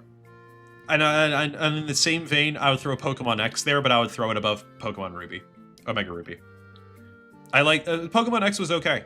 I think it was okay. It was definitely a change from the Pixel era, and I think that's why it also gets a lot of hate personally, is they made that switch to 3D. Out of all the 3D games, this is probably one of the worst ones graphically, because it was their breakout into 3D. They didn't have much, new stuff there. So, or not new stuff. They didn't have as much there. It's just, And Alola wasn't, or not Alola, sorry. Kalos wasn't insane or anything. But I liked it a little bit more, Kalos and everything, than Omega Ruby. And I'll be honest, maybe that's also a bit of the anime kind of influencing me there, because I remember watching Pokemon X and Y a lot when I was a kid. So that could also possibly be why. Pokemon White 2. That is my #1 game of all time, and it will never step down from there. Pokemon White 2 will forever and always be my #1 video game. Always. Always. That will always be my #1 game. Nostalgia, story, gameplay, graphics, that game is not perfect, but it is the closest thing to it, in my opinion. I was a huge fan of fucking Unova. It's based on New York. I'm an American. What do you want me to do there? It's based on New York. I'm an American. So, Sakina, thank you for being here. Have a good one. So it's based on that. Loved the setting. I loved that there was seasons, and you could get different things based on what season it was in the game. I loved the Pokemon, and I loved, obviously, the idea was in black and white, not Black and White 2, but I liked the idea of just a shitload of new Pokemon, like a whole new roster of Pokemon to go through. I loved that idea. What was it? I loved the whole Team Plasma storyline. I thought that was fun. And like the ideals behind it and everything with N and fucking Getsis. I loved that. It was the height of the pixel era, in my opinion. Loved it. It looked amazing for pixel era. Dude, like this is one of those games I've been saying, this needs to be a remaster or a remake where they either do this in a HD 2D sort of style or something like that. Or I would even take the chibi art style that they did in Let's Go Pikachu and Eevee, because I liked that. I liked that art style. I would even be okay with that, but they need to remake this game. It's so good. And they had some good music in it too. They had some good music. I did like those too. Absolutely. Pokemon Platinum, very much going above BDSP. I would put this as a 4. Probably... I put it above Scarlet and Violet. I would put it right above Miles Morales. Platinum I played about 2 years ago or 3 years ago through a 3DS emulator, because I'm not fucking paying the $100 fucking dollars to try and get it physically. I will emulate that shit, thank you. So I played it through my 3DS via emulation. And it was a fun game. I liked running around, what was it? Sinnoh, sorry. I liked running around Sinnoh. That was a lot of fun. Getting all of that. It was definitely a step up from BDSP, because I played this after BDSP. Did I? I did play this after BDSP. And it was fun. I definitely liked it. Actually, you know what? I did have fun with it, but I can't genuinely say I liked it more than Let's Go Pikachu and Eevee. I don't think I can genuinely say that. Definitely more than FNAF World. I definitely liked it more than FNAF World. Pokemon is probably the height of turn-based, in my opinion. Outside of Clair Obscure Expedition 33, Pokemon is like the height of turn-based for me. So I liked it a lot more than FNAF World. But not as much as Let's Go Pikachu and Eevee. All right, Emerald, I would say, is probably on that same vein where I liked it. I don't think I liked it as much as Platinum, because Platinum still had some of those quality of life updates in there. Crystal. I'm gonna be honest. I need to throw Crystal underneath these. Oh, you know what? I'm gonna be even more honest. Crystal.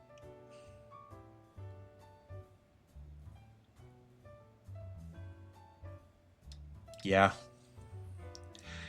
Crystal is gonna have to go. I'm gonna be honest in here. I'm gonna pull the trigger right away. I'm gonna say that. I'm not a huge fan of the original Gen 1 and Gen 2 games. I'm not. Actually, you know what? For Gen 1, I'm gonna have this on the same. I'm gonna put Gen 1 on the same level as FNAF, where the entire thing started because of this. I have to put it there, but I'm not a huge fan of it. Crystal, I don't think I can put anywhere higher. I'm gonna be honest. Maybe Splatoon 2. I think I can understand Splatoon 2. Hello, mouse. What the fuck are we doing here? I could put it above Splatoon 2. But I don't think I could put it anywhere higher. It doesn't have that nostalgia. I played it through an emulator a few years ago. So I don't really have that huge nostalgia bug for it. It was all right. It was okay. I'm just not there with it, personally. I don't think I can put it that much higher. And I think that's how it's gonna look. I think this is good.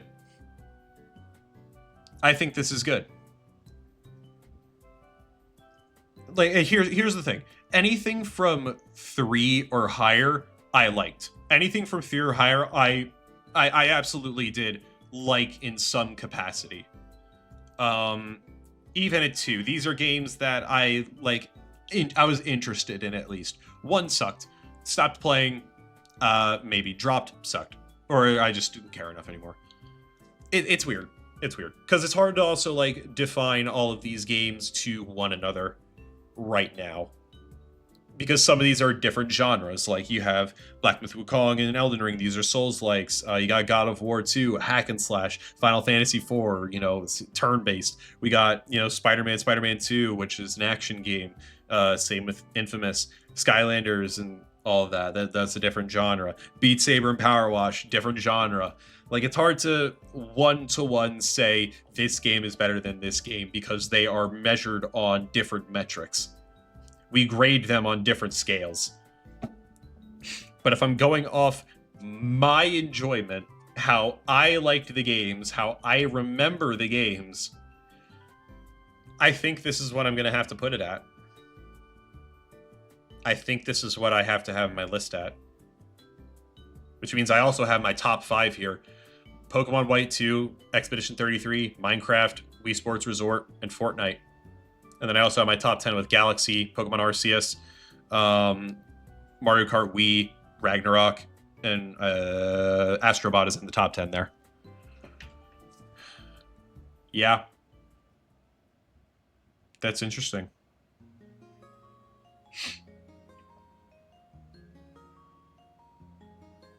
Yeah, I'm looking back through this and I'm like, I don't know if I could, there's somewhere I'm like, okay, maybe I could put this in one area or not. Not too sure. Like, you could argue one or the other for me, really, but the general area, I think, like, I don't think any of these are going to move to a different, hey,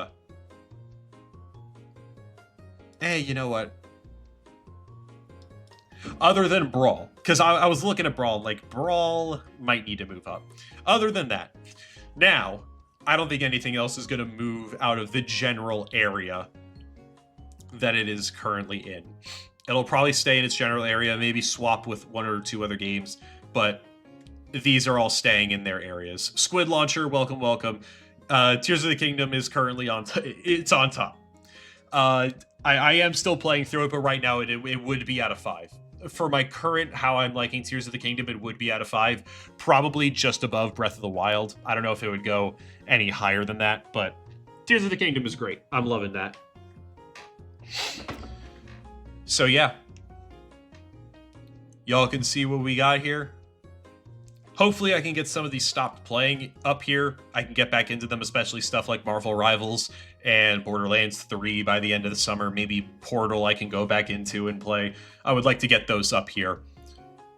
But these are but again, these are all the games that I can remember playing, that I have some memories and nostalgia for, or just I know I've played, and how I feel about them. Not how are they as games, not like, is this a good game or not? Because you can argue, like, Epic Mickey is still a good game.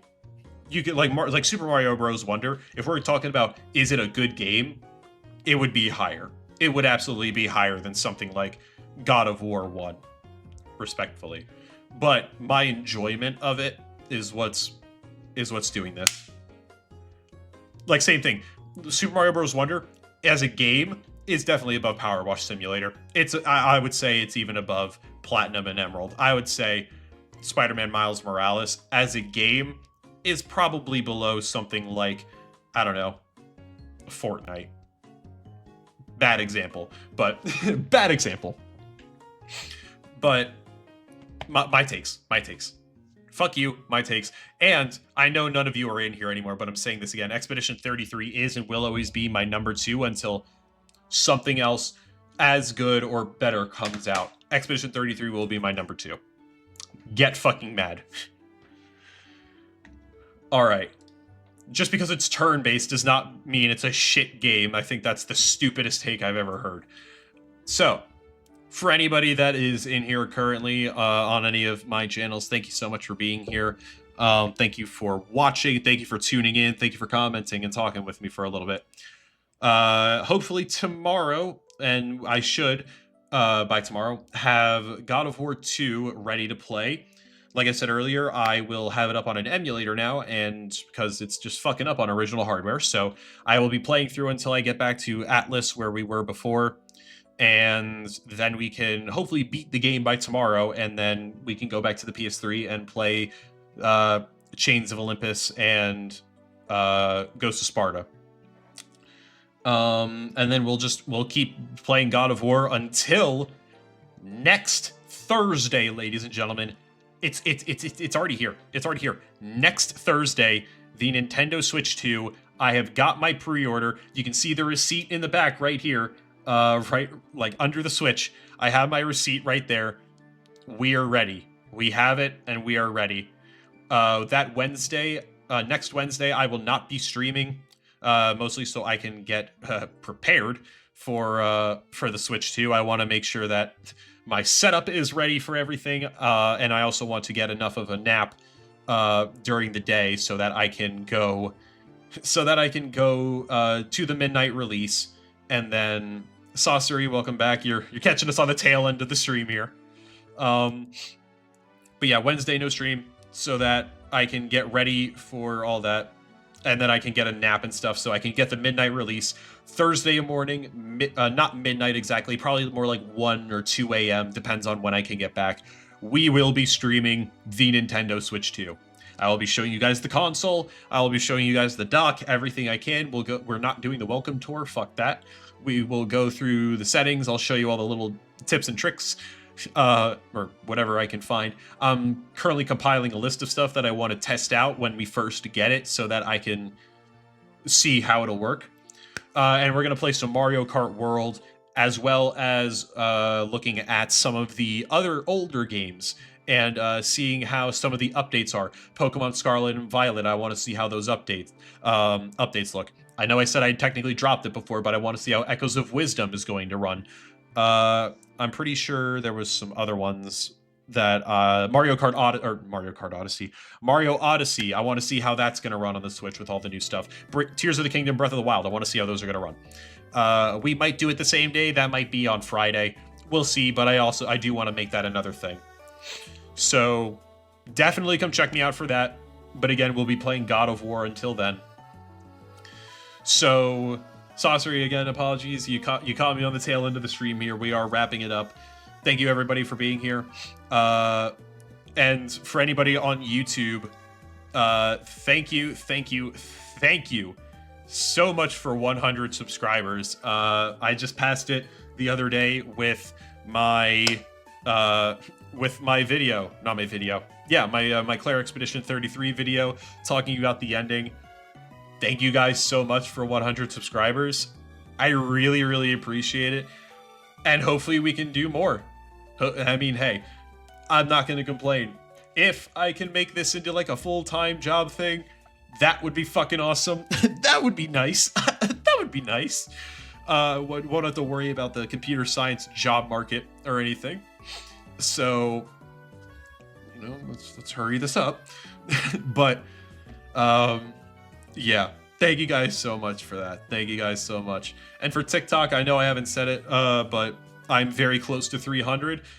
Let's get to 300 on TikTok, and thank you in advance for letting that happen. So yeah.